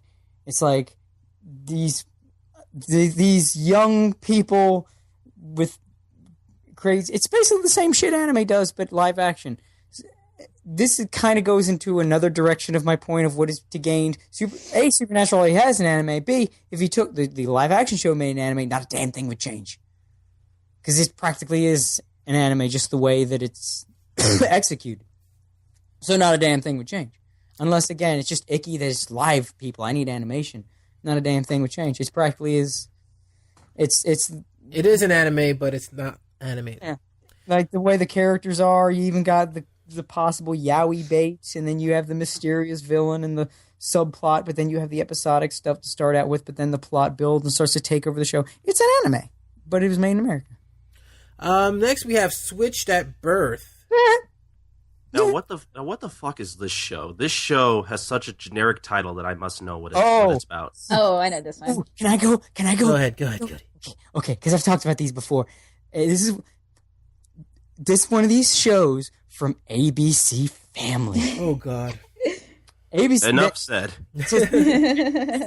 Listeners know I have mentioned this fucking network before because part of my nightly ritual is because the ABC Family plays like back-to-back reruns of Fresh Prince, and while I get to enjoy the Fresh Prince, I occasionally have to suffer through their commercials, and I am convinced that once Fresh Prince is over, they are the worst fucking network on the ABC Family. Is pretty much like all their shows. They're like tween, like sort of. They're aimed at people that like Twilight unironically.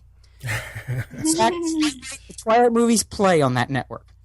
Like it's all impossibly pretty, ambiguously teenage adults. They all have pretty people, problems and people who that's the network that the people who like CW make fun of. Yeah, like Switched at Birth, I love because it feels like someone's parodying something, but they're not. Take this if you will, because this is what I've gathered from the commercials. You have two children that were, switched at birth, but then they connect. The two families, like, they connect and they meet. So, like, the one girl, she meets her regular family, but then she lives with her foster. And then the other, there's two girls, of course, and the other lives with her foster family, but then she also meets her. But then, like, one of the families is deaf because we need someone that's, like, either a minority or differently abled so that you can look, quote-unquote modern. So they've got deaf people because that's totally – you don't see that, deaf people. That is promoting the exposure and portrayal of deaf people, which means in a lot of commercials you get that silly deaf people talk. Oh, damn. Oh. So that's awful. So you I'm like, some stuff is just you're going to hell for laughing at it, but you can't not laugh at it. Silly deaf people talk. What the hell? I think didn't this show get canceled because I know the girl was a Buffy the Vampire Michelle Gellar or whatever her name is. She was in this Gellar's series. In that shit? God damn. I thought she was. I think it got canceled. I think Walter Jr. from Breaking Bad was in that shit because that actor actually has whatever I don't remember whatever disability he had in Breaking Bad. He actually has that. Yeah. And of course, I was like, look, of course they had Walter Mitty or something like that. Is his name? Oh, I don't even remember. Mitty. It was something with an initial. But like, I was like, of course they got him on, not for his acting ability, but because they had to get someone else who's got a different handicap, so they could kind of parade these people. Because that's what a lot of these shows do. They parade people like, look, we're modern and progressive. We've got deaf people. Look, they have deaf people problems, and they'll be really dramatic about it. And then the deaf girl will defiantly say something to her deaf parents, like, you don't understand me. But she says it in the deaf people voice, so it loses effect. And then, like, there's another girl that wants to run away, and it's just so insipid that you don't, like, this for me, I don't know whether to laugh at it or, like, find who's responsible and do something about it. Like, I feel like this must be how superheroes feel in comic books. It seems like something must be done. There's a grave injustice. I must right this wrong. Exactly. I'm, like, watching these commercials for these ABC Family shows, and, someone has to do something.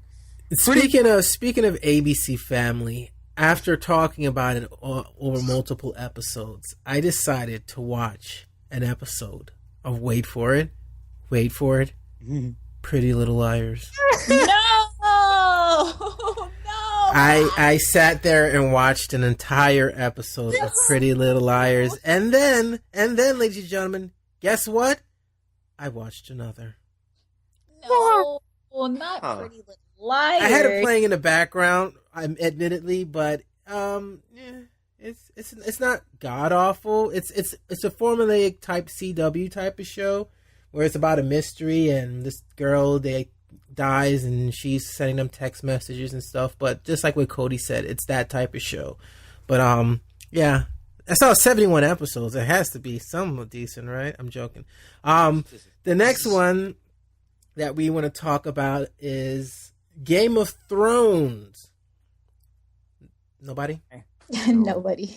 Nobody. I think that show's overrated. I don't. I'm kidding. I love it. It's awesome. I don't watch it. I plan to in the future. I know my co-host Max Vader is a huge fan of the books, and the show to extent. But I mean, like this dude, he's a reader. He read all the books before there was a show, or at least all. Or it was cool. But from what he's told me, it's a fantastic adaptation. Which then I ask, why would you need to be an anime? Because it is a very good adaptation with a lot of great performances. Like there's been a lot of people raving of the performances of some of these actors. So it's like, if anything, in that respect, you would lose something by making this an anime. Because, like I said, it is such a great adaptation. It takes you there and it has all these great performances. If you turn it into an anime, how would that, like, better that? Like, because it's an anime. Oh, I'm sorry. You're right. I forgot. That's all you have to say. It's an anime. Okay, so those are the shows. Hopefully, if you haven't watched any shows like Switch Their Birth or I'm looking for another one we kind of panned, Once Upon a Time, you might be interested in it and check it out and become a fan and get back to us and let us know why you no longer want to listen to our podcast because we recommended those shows. And the next thing we touched, the next one, I'm going to briefly, the question was, what device do you use to watch the majority of your anime? Computer, PS3, phone. But what you guys, about you guys, what do you guys use the most to watch your anime? Colton?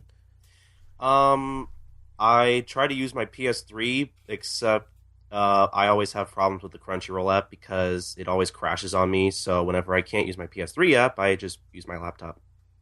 Your laptop. And what about you, Cody? Computer. Unless I own the DVDs, then I watch it on. Because I mean, that's really an incentive to buy. Like I'll admit this. When I was a teenager, I was a big pirate because I'm a kid. I don't give a fuck. I'm gonna steal shit because whatever. And as I grew up, I wanted to support the companies because you want more shit. But honestly, what the real incentive was buying the DVDs because I got big screen TV with surround sound. And once I got that, now it's like at any opportunity I have to get anime on that because there is no other better way to watch Cowboy Bebop than with full surround sound on a big ass plasma screen TV.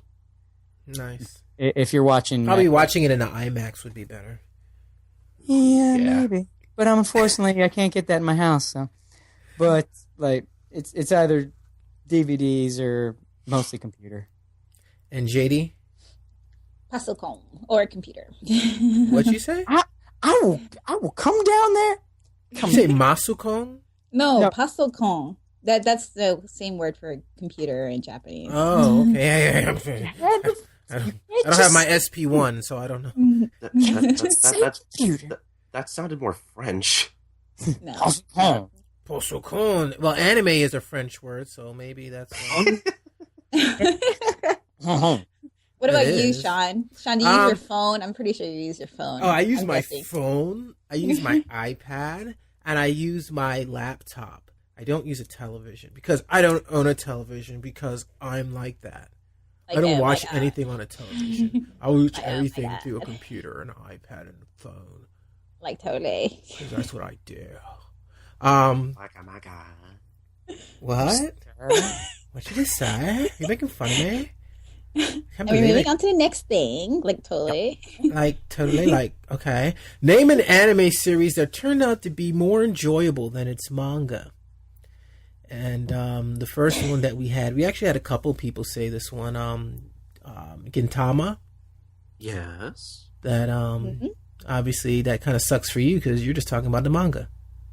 Well, yeah, but I got into it through the anime, because the anime, I will admit, is 90% of the time it's a lot better, but, you know, the manga's not bad either. It's nothing. You wouldn't kick it out of bed. No. Okay. And then we have Utena, Revolutionary Girl Utena. I didn't even know there was a manga for this. Yeah, there is. It's pretty cool. But I like the anime more too. Okay. Marmalade Boy. Sounds delicious. Sounds like the opposite of that. Yeah, I would not want to eat a Marmalade I think they're about Boy. the same. For me, they're about the same. But I guess I don't like the premise so much. Are you saying there's something wrong with the Marmalade Boy? I just say I'd rather have Vegemite Boy. What Marmalade Boy? What is that? What is the premise of that? It's one of those shoujo ones. Sorry. So what is he? He makes marmalade sandwiches? Hold on, let me try to recall everything about it, but I haven't read it in so long. Is that bad? You suppressed your memories of it? It sounds like it sounds like a sequel to Boku no Pico. Jesus Christ! No, don't not say that. Oh my god! Okay, that please. anime is the name that shall not be said. And none of y'all can bitch about Boku no Pico. Ain't none of y'all actually watched it. Hello, I watched it. own it. I mean, I've seen it somewhere in an anime club. I was gonna say I wouldn't admit that too loud. Well, Okay, so here I now will admit it because we did it for an episode, which was a hilarious episode that everyone should go listen to, of The Other Side. It was one of my favorites. I suffered for that episode, and it was worth it. You took the hit. Well, Marmalade Boy, however you want to say it. It's a shoujo about a girl who her parents end up marrying or becoming couples with this guy that she basically likes this guy from school, and he's like the popular guy, and their parents end up becoming a couple. So now she's like, oh my god, he's so attractive and stuff like that. But the whole family arrangement is so weird. So I really don't care about these kind of titles. So it's like, oh. But yeah, they're about the same. Marmalade. Can we just stop and go to the next song? My hand grenade. That series sounds so interesting. Yes, I can't wait for the sequel. Ray No. Oh, Magic Knight Ray Earth. Yes. The sequel to yes. Marmalade Boy. Actually, the anime series, it wasn't really popular in the States, but in Mexico and places that speak Spanish, they have the series. And I actually used to watch this in Spanish. So actually, yeah, the anime series is really awesome. So Ray Earth, definitely check that out at your local library. Escaflowne. Yeah. Didn't it feel like we talked about Escaflowne and Ray Earth last episode? Escaflowne, so yeah, that was way better than the manga. Escaflowne, go watch Hikai J. For your Peter Chung type animation. Just kidding. It's nothing like Peter Chung. You know what is sort of like Peter Chung that I've noticed? What? Stardust Crusaders. No. Stardust Crusaders, they have muscle mass and their lips don't look like shriveled raisins. At least that's what I thought. I thought you have to admit. No, I'm just kidding. The second series with those beast type of those god type creatures, they sort of look like a Peter Chung creation. The Pillar Men only resemble Peter Chung characters in that they don't wear much. Okay, well, hey, that's something. It's not anything. Dead Man Wonderland, Dead Man Wonderkun. Yeah, that one has a better anime, I think, too. It's a shame because I don't think the anime caught on. No, it didn't. The manga's more popular. Yeah, same as the manga. It adapted the same shit and then it just stopped.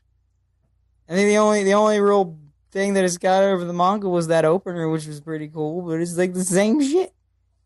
I mean, I don't know. I had kind of a different experience with it because the first time I watched Dead Man Wonderland was on Toonami when they premiered the dub, and I watched like 2 episodes. I watched those first 2 episodes. I fell in love with it, and I was like, man, I can't wait to see what's happening with Dead Man Wonderland this week. It's so good. And I remember I actually went out of my way to read the manga, and I don't know what it was about the manga. It just didn't really capture me the same way. I don't know. Maybe it was the writing for the dub that I liked. I don't know. Yeah, I think the dub, because it takes this sort of, let's say, quote unquote gritty, edgy shit that it's pushing, and then goes with it, rolls with it, and I think that is to the benefit of the show. Because I mean, it's the same shit. It's the same fucking story, and it does the same shit, and it's all the same shit. It's the same. It is, but I feel like it was presented very well, and I feel like it was presented a lot better than in manga format. But that's just my opinion. That might just show. I watched the show while it was simulcasting. It was like this show came out on that season. Like it was a really good season. I think it was spring 2009, where you had Tiger and Bunny and a bunch of other shows. Where I was like, it was like I haven't done it in a while. I think the last season that I watched that many shows from beginning to end was the Attack on Titan season with Watamote and all that. Watamote. That was a really good season. Dead Man Wonderland. I enjoyed that, but I didn't watch the dub, so I don't know if it was actually better than the Japanese version. Like I said, the show kind of has this goofy, quote unquote, edginess to it. So the dub really rolls with that, which helps.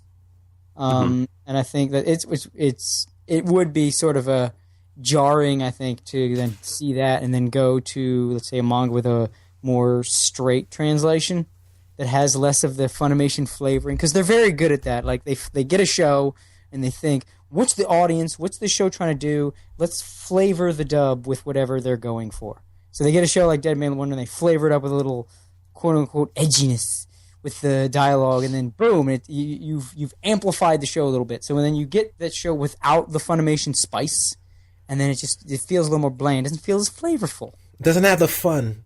Yeah, animation.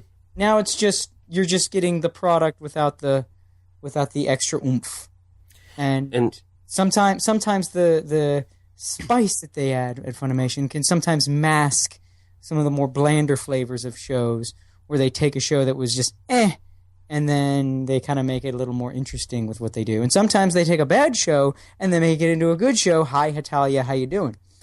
But I think that might be the case with Pasta. Shut up.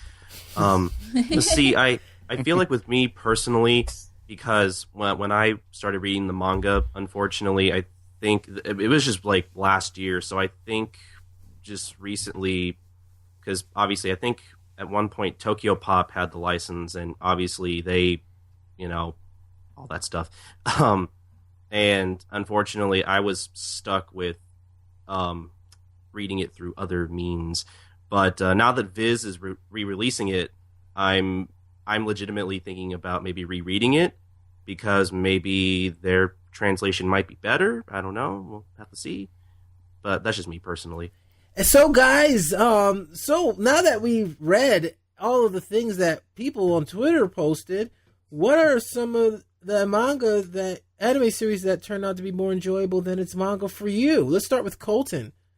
I think I might have said my piece on this already. It's I think I was the one who submitted Gintama and Dead Wonderland. Maybe someone else submitted Gintama, but I didn't really go into a lot about Gintama, and I won't take too long. But all I really have to say is that when I first found Gintama, I had knew of it, and I had read some of the manga, and I liked the manga, but then obviously I couldn't find any more after like the first 2 volumes.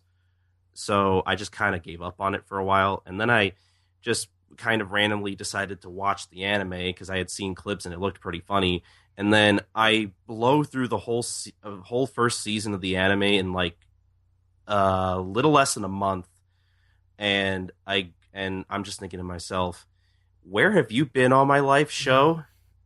Like, this is just one of those shows that you find and you're just like, no show is better than this. You want more of the show, and when you finish the show, you feel kind of empty and you don't really know what to do with yourself.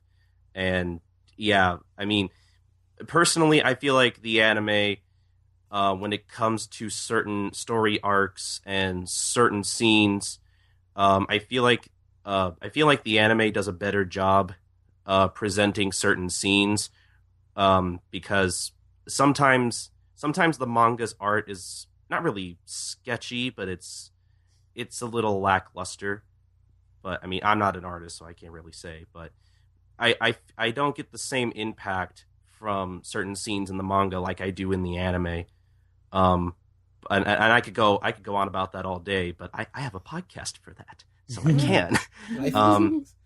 But yeah, that's just how I feel, and I've already said my piece on Dim and Wonderland. I think Dim and Wonderland, in terms of the anime, also same thing with Gintama. I feel like the anime has a different impact on me than the manga does, and there you go. And what about you, Cody? Mine's kind of weird because it's, I guess you could say it's segmented.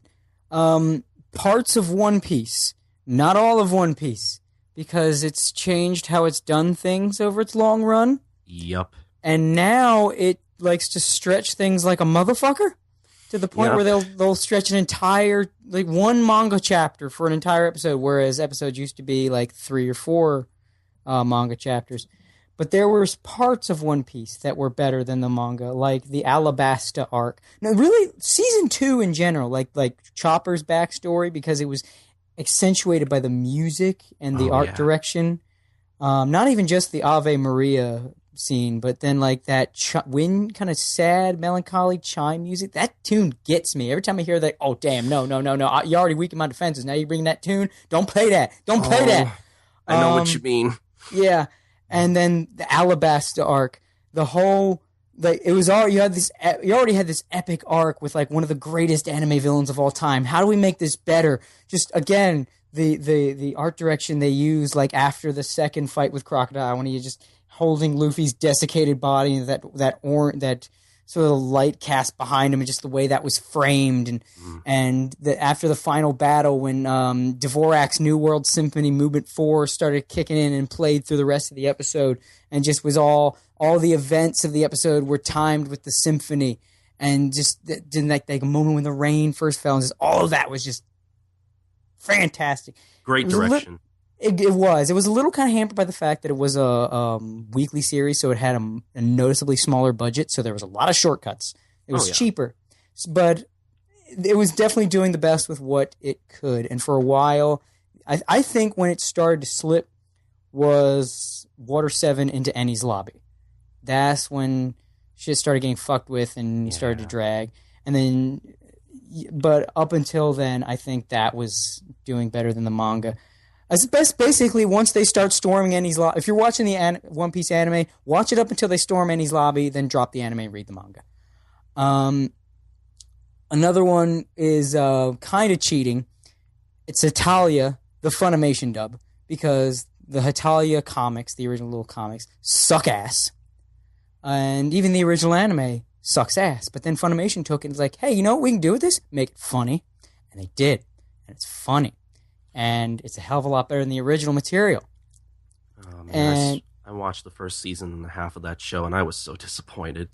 Yeah, like I said, Funimation dub, because they see what I expected when I heard of the show. Like, oh, they're going to lampoon the different like stereotypes of each country. It's going to be funny because they're all personified. There's like a million jokes you can do with that. And the original Hetalia and the original comics, basically, you know what? Let's not do that. Let's just have them all be gay. And just prance around and tease each other, but they're not really gay, but they are gay. And ship yowie, us. yowie, yowie. Please yeah. ship us. Yeah. Let's just ship us so much you get a fucking armada. Just a fangirl armada of shut up. And then Funimation's like, hey, there's jokes to be made here. Let's actually make them. And they did. And I still crack up every time I think of the fucking... When... Italy's brother, who's supposed to represent Northern Italy, keeps trying to get Germany's attention. He's like, I got something you're gonna love, and Germany says something that I don't even know what he says after because I'm laughing so hard. He says, "Better not be another Jew." Wow, that was a Funimation dub joke, not in the original. I don't know what comes after that. I don't even know how the rest of the skit goes because I started laughing so hard. So yeah, Funimation English dub of Hetalia. And the only one I would say is consistently better, and only slightly, and only because of the benefit of television animation, would be Black Lagoon. Because you have that, again, the art direction, the use of music, the fucking opening song, and that bizarre, never seen anything like this ending credits tune. And just the overall feel of it is much more visceral in the anime. And the manga's great. Rei Hiro is a great artist. He tells a great story, but it's just so much more effective animated. Like if you compare the I Said Neil scene in the anime to the manga, the anime just adds so much atmosphere and just so much more chilling and awesome and fuck yes than the manga, which is still cool, but again, it's the series benefits so much from everything you can do with animation and television and sound that the manga can't.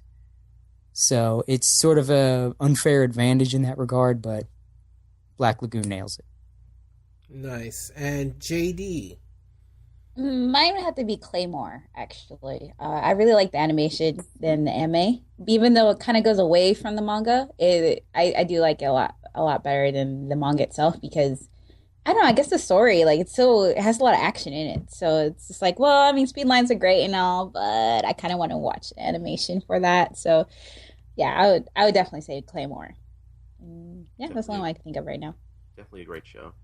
And I'm gonna have to go with Hunter x Hunter, only because like Attack on Titan, the art in the manga is horrid, but it's pretty faithful. Well, not really. There's certain parts they take certain liberties with in the anime, but if you look at the anime, especially the more recent episodes, it is beautiful the way it looks, especially just the coloring of the series. So I'm in love with just the aesthetics of the show, not to mention how great the show is by itself. So you get all the booger flicking evil clowns, but without the poor artwork, and you get them more fluidly animated. So when they're covering stuff with their evil clown boogers, you can see it in all of its glorious, fully animated HD glory. Is that what you're telling me? Yeah, that's exactly what I'm saying. Clown boogers. But, you know, of course, he got the clown booger thing from Dio, because if you might recall in episode 473 of the first series where Dio kicks a dog and he's super cool. You can't even properly insult Dio. Now you gotta make stuff up because Dio's so great. You can't even actively find anything legitimate. You gotta make shit up. Alrighty. In case you need, folks. Oh, in case you need. There you go. So, are we all done? Are we good? Yes. Okay. All right, now it's time for news.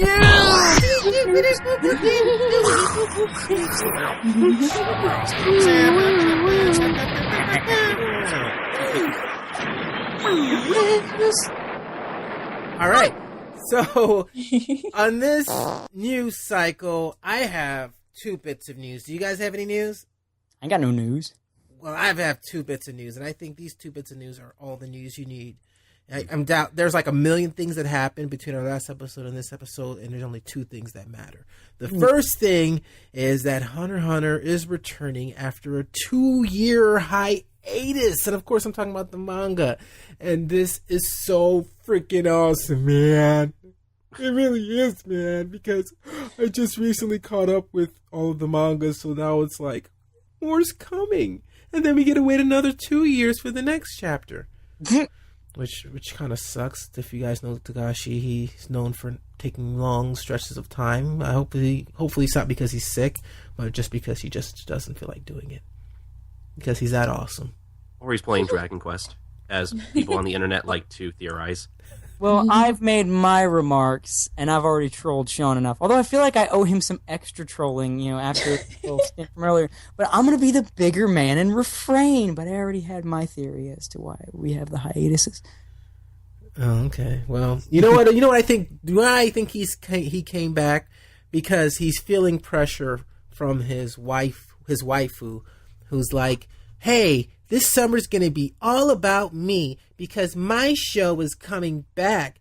And my franchise is going to have a second life because of the anniversary of whatever. And he's like, you know what? You're not going to upstage me. I'm going to bring my thing back. And the true series that's awesome is going to take the shine. So this For 10 weeks. Huh? For 10 weeks. For 10 weeks. I was saying, you're probably not far off in that assessment. Yeah, you know, he's probably an ass. It's just like, you're too excited. You need to calm down a little bit. Let me just put this. He's probably like, I can't. My wife can't be the breadwinner. I'm the man. I have to work too. I'm gonna start making Hunter x Hunter again. I'll show you 50th anniversary. I'll show you an anniversary. Here's an anniversary of when we're gonna get a divorce. I made Yu Yu Hakusho. What did you do? No, he's like, I did Hunter x Hunter. What did you do? All right, the next story. Okay, that's gonna be in June. So like, it will be returning in the 22nd, 23rd issue of Weekly Shonen Jump on. Oh, no, that's the update. Well, it's going to be in June, folks, so stay tuned for that. You know, I'm going to be talking about that ad nauseam. I hate to cut in, but I think we should really kind of emphasize something about this, that not only is it returning to Japanese Weekly Shonen Jump, it's going to be in Viz Media's digital Weekly Shonen Jump. So I think that's a pretty big deal, too. Yes, it will run simultaneously in English. So that's the first time in the history of Hunter x Hunter that's going to happen, because Weekly Shonen Jump wasn't doing that 2 years ago when the last one came out. So hooray for Shueisha, who is finally on their game with their simulcasting of manga. Not finally, they've been doing it probably for a year now, right? I think maybe 2. Oh, wow. So they started, maybe they did it because they wanted him to come back and create a new manga, but it took 2 years to take. At least I would like to think that, because I have a hard-on for Hunter x Hunter. All right, so hey, at least I admit it, and like certain people in another show that shall remain nameless, Shishio spin-off manga. Of course, that's the coolest villain of all time in Rurouni Kenshin. Yeah, they're gonna have a spin-off manga based on that character, which seems like a bad idea. Now, I love Shishio. He was definitely the best villain in Kenshin. But this seems like a bad idea. Like, we know his... You know what this feels like? Feels like the Star Wars prequels. Oh, no. Like, I don't think it's that bad. No, here's why. We know you're... Like, if anyone's seen the Red Letter Media Mr. Plinkett reviews of the Star Wars prequels, he basically summed it up. I think in the episode 3 review, it was like he was important to us because he had an impact on us, but he was just a player in a larger story. It's a bad idea to emphasize him. We know everything we need to know about him, but we didn't get a lot of information about how we got to the point where he is. But we got enough to that's it. That's all we need. I personally forgot all about what he did, so this would actually be refreshing for me. Like we know, like if let's say you just watched that arc, you know why he did what he did. You know what his motivation was. You know enough of his backstory to get the point. That's all you need. You don't really need there's nothing really to be gained here, and you know where it's going to go. What kind of ending are you going? Maybe if it's a short, it won't be as bad, but like. You know how it's going to end. It's just going to be the same. It's just going to end on the same exact shit you got in a flashback. Well, I think this is more just to accompany the 2 live-action films that are coming out this summer. Yeah, so, yeah. And it's also pretty cool to have Watsuki pen something new. So that within itself is worth it. He's been doing stuff. It's just not Rurouni Kenshin. Rurouni Kenshin stuff. You know what I mean? It's like saying, you know, I want the person who did what's his face? What's it called? What's the show called? You know what I'm talking about? That show, the anime. You know? Oh yeah, the anime. That one show. Yeah, I love. Fullmetal Alchemist. It's like if they were to do a new Fullmetal Alchemist where they're focusing on somebody. But that would be bad because Fullmetal Alchemist ended. It told the story it needed to do. Anything else would be like a pandering cash-in. We don't need anything else. There's no other stories to tell. This is the same thing here. We don't need... It's like with, again, the Star Wars prequels. Darth Vader, yes, was important to us. He did not merit 3 films about him. Like, Shishio was important to us. He made an impact on us, the audience. But in the grand scheme of the story, he doesn't merit this extra shit about his backstory. We know his backstory. We know how this is going to end. So... Like there's not going to be a whole lot of tension with a lot of the shit that's going to go on in the story because we know what happened. That rhymes with Kenshin. But yeah, like we know what's going to now. If this is like a one-off, I think it is. Okay, Yeah, but 'cause I know- even then, it's just going to be an extended flashback of the same exact shit we got in Rurouni Kenshin. So this is pretty much useless. Shishio was really cool. He was a great villain, but all in all, this is pretty useless. And that's coming from me as a guy that has a hard-on for villains. And even I'm like, I don't need this. This is just pointless. So you hear that, Japan? Scrap it. Go back to embalming. No, embalming's pretty bad. I read it. I didn't think anyone actually read that. I did. I decided to read it because actually after seeing this and it's really weird. It's just I'm just like, wow, I'd rather actually watch or read the Shishio spin-off than read the embalming. Yeah, like I feel like whatever Watsuki does after Kenshin really isn't as good. Like, No. yeah, it's a shame. It seems like all the characters now are just like, oh, they're just archetypes from Rurouni Kenshin, just not as good. That sucks when you've created something so, big that anything you do pales in comparison. It's a hard thing. I saw they had his art on display at Otakon. I went to that exhibit. I haven't read embalming, but I thought it looked neat. It looks cool. It did. But you know what? I think it's one of those things, every manga person, every Japanese person, every person, I guess, has their thing that they really like Haruki Murakami likes Great Gatsby, or what's it called? And this guy, he likes just Frankenstein, I guess, because the embalming is all about Frankenstein, and it's just all about monsters and stuff. I was just like, I really don't care about the story or the characters or what's going on. See, that's a shame. You would think a Frankenstein manga written by Watsuki would be really cool.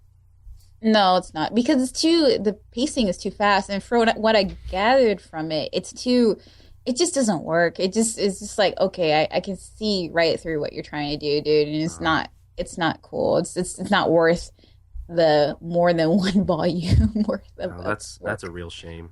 Yeah, and so he's stopping embalming for the Shishio spinoff. So I'm like, I'd rather read the Shishio spinoff. He needed a break from his own series. I think this is the second time he's taken a break from embalming, because I know he I think just a couple of years ago when the first Kenshin movie came out, the live action movie, I think he did a kind of reboot spin-off thing. I haven't read it, so I don't really know much about it, but I think it's its own thing.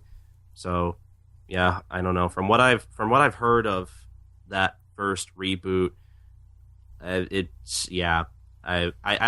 don't know what to expect from this Shishio spin-off, but I don't know. I love Kenshin, and I'm looking forward to reading it, even if it might not turn out to be very interesting.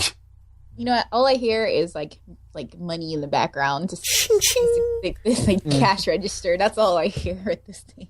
Yeah, no kidding. It's not as bad as other franchises, but Yu-Gi-Oh!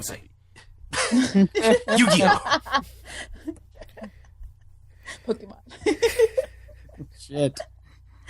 One Piece. Yeah, shit. At least One Piece didn't lose anything over the years. Yeah, except a lot of time, Well, the anime sucks, but the manga still looks strong, so fuck. Anime sucks. Oh my god. The anime of One Piece sucks? Oh yeah, the anime's bad because okay, now it makes sense. Because I'm like, I don't know what everyone sees in this thing. It's the manga that's good. Yeah, like I said, once they start storming Eni's lobby, you can stop watching the anime because the pacing turns to shit. There's a lot of filler. The animation will sometimes turn to garbage, and it's just hard to watch. It's sometimes neat to check in on to see how did the anime do, like the fight with Magellan. I want to see what that looks like animated. So everything you're raving about, Cody, is about the manga. Yeah. Oh, why didn't you say that? Yeah, even the artwork, like if you look at Oda's artwork now and then you look at the manga just loses so much because his artwork is a combination of detailed, like it's like he takes American... You mean the anime loses so much? Yeah, the anime loses so much because like he takes that American, like almost a stretch and squish Western style, but then he adds detail onto it, so it's like silly but detail at the same time. It's really unique, and then the anime just loses that and everything looks really plain and good. And I apologize. about the One Piece criticism, because I've been going off of the anime and it's like, Yeah, like I said, you can stop watching once they storm Manny's lobby. It's just manga. Okay. I'll check out the manga then. Yes, you should do that. Yes. All right, and if that is it for news, if you guys Wait, I have one. okay. Oh, okay. Surprise? Actually, surprising no, but there's a virtual Osamu Tezuka museum actually online. Actually, there really is a museum for the godfather of anime and manga, I guess they call him. And it's a lot of people can't go to it because it's in Japan, of course. So the Tezuka Museum teamed up with Google to make a virtual museum. And so you can view over 170 pieces from Tezuka's printed materials, manuscripts, photographs, his life works, all that stuff online for free. So if you're interested, you can check that out. I have a link. Do we get to see any of his medical stuff? I'm pretty sure it's in there. You mean like from blackjack and whatnot? No, he's like he doesn't he have like a degree in like Yeah, dude was a doctor. cutting up people? Yeah. Well, I mean, it says his manuscripts and I tried to view it, but my internet connection isn't that great. So, but I'm gonna try to view it again and see if it'll be okay. But it looks really interesting, so I'd say definitely check it out before they dismantle it. So. All right, and with that being said, we're gonna go into our takeaways, and where, if you're not familiar with our takeaway segment, it's everybody in the cast gets to tell you what they're going to be doing once they take away their attention from this podcast. So, Cody, what are you going to be doing? Well, now that, aside from this lingering cough, y'all have probably heard. Hey, there it is. Now that I have overcome my flu and the ensuing infection I got after the flu, I can finally start regularly podcasting again. So we're going to start recording some more stuff for the other side. We're still going to get on that Terror for Mars episode, but we're really having trouble getting anyone, either me or the guys, to read that fucking thing. Oh, I'm reading it now.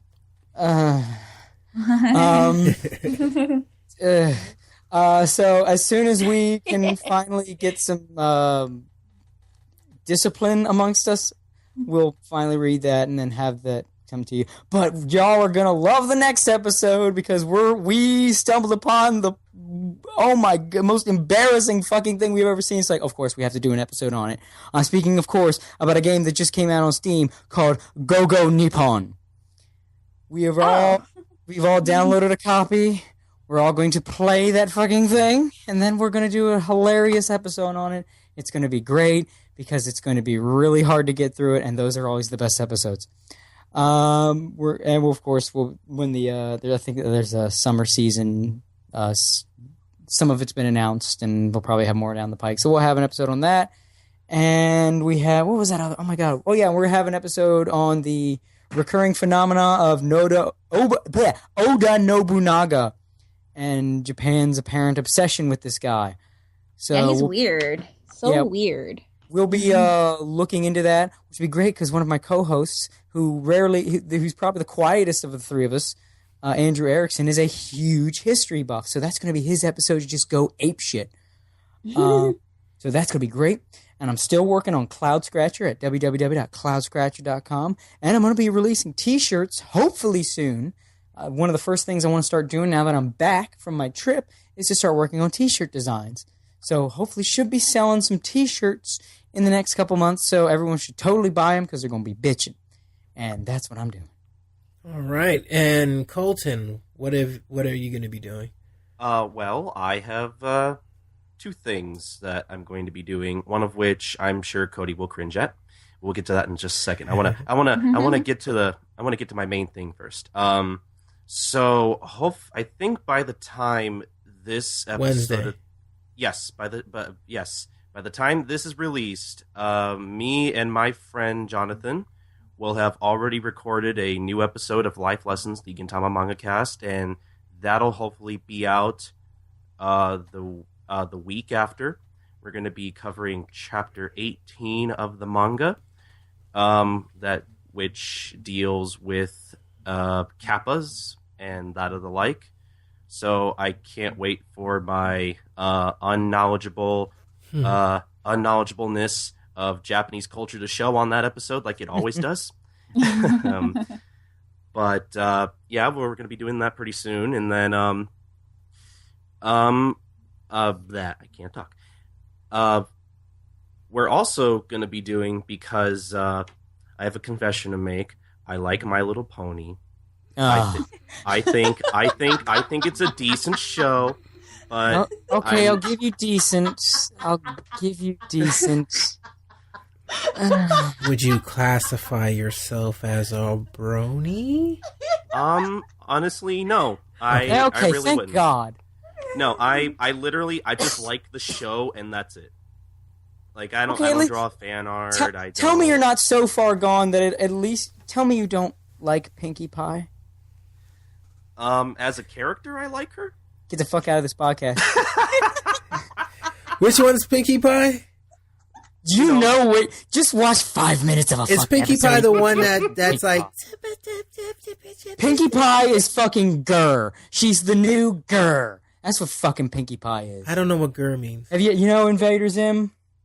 No. You know, the little alien robot dog-looking thing that Hot Topic always tries to Okay, I got that. LOL, so random. Ha ha ha, so silly. Ha, that's just like me. That's fucking Pinkie Pie.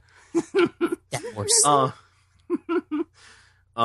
But my friend that I usually have on the show, Jonathan, is a way bigger fan of the show than I am. Oh, God. And I am actually going to be helping him co-host. And I know I'm sure people who listen to this are going to be like, not another My Little Pony podcast. Aren't there like 20 of those? Well, I don't care, because it's his idea. So I'm just along for the ride, because I like the show and I like talking about it. I like talking about it. But I'm throwing my papers in the air in frustration.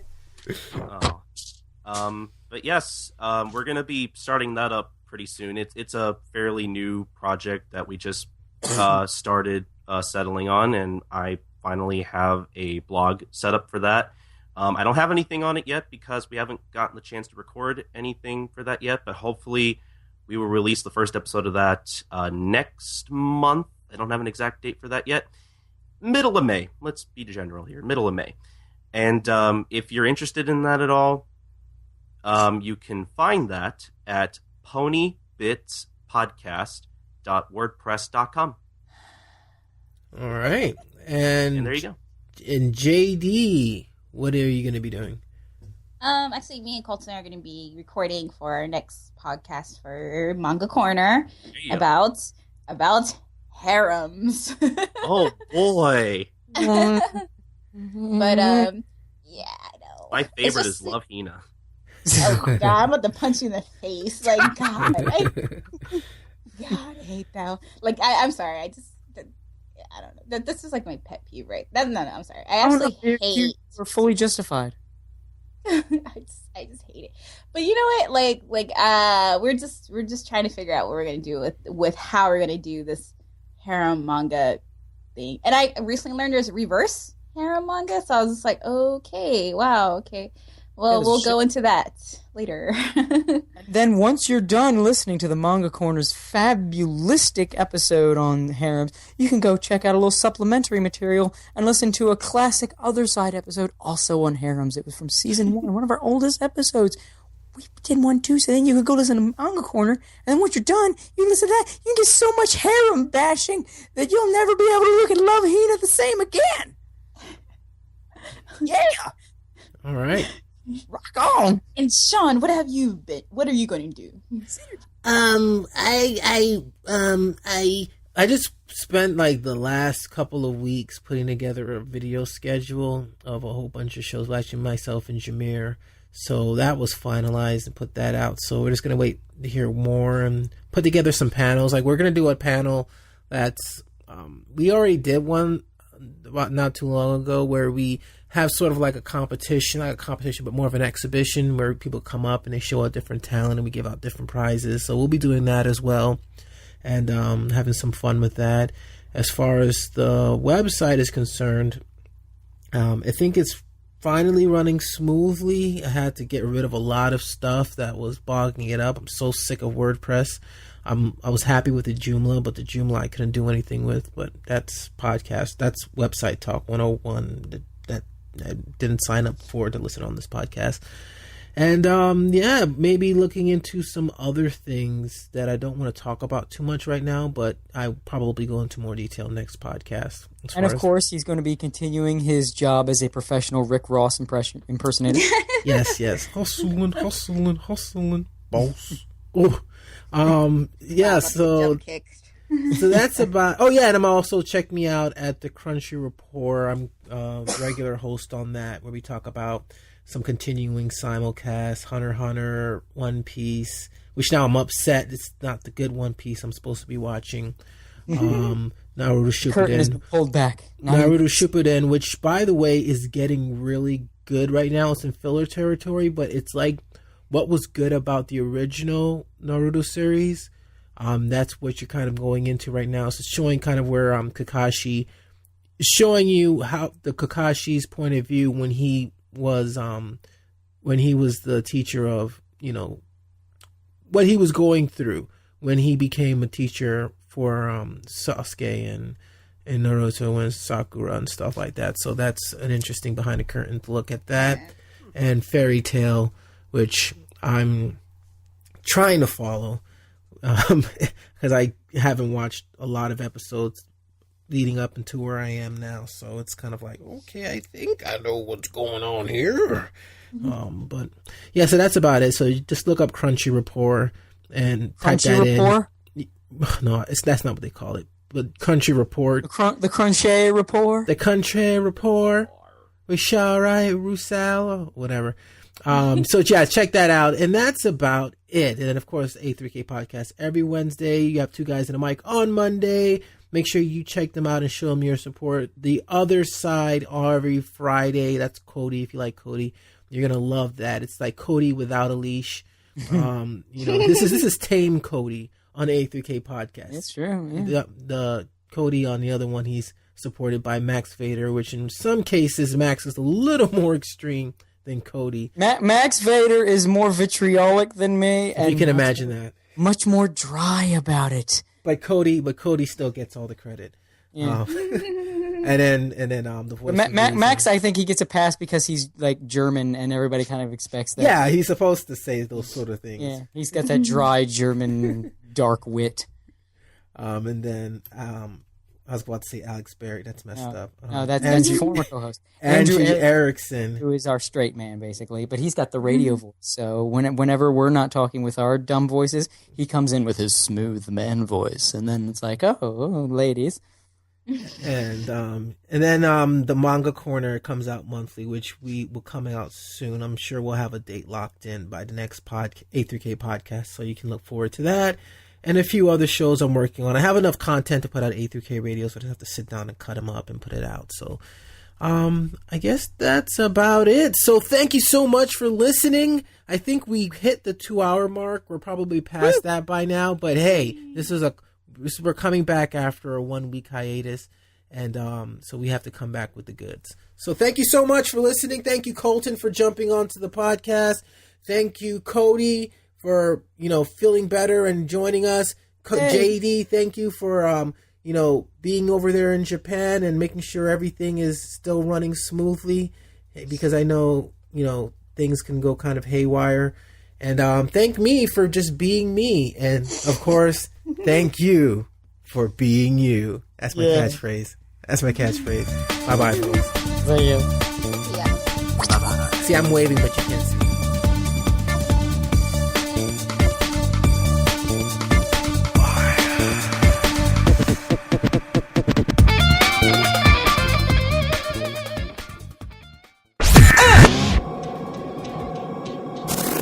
Thank you for listening to the A3K Network. Visit our website at anime3000.com to find even more content from the producers of this show. Be sure to share your thoughts about this episode by leaving some feedback in our comments section. Want to be featured on a future episode? Send your questions to contact@anime3000.com and address it to the podcast of your choice. You can even leave a voicemail at 954-780-6201. That's 954-780-6201. And as always, thank you for being you.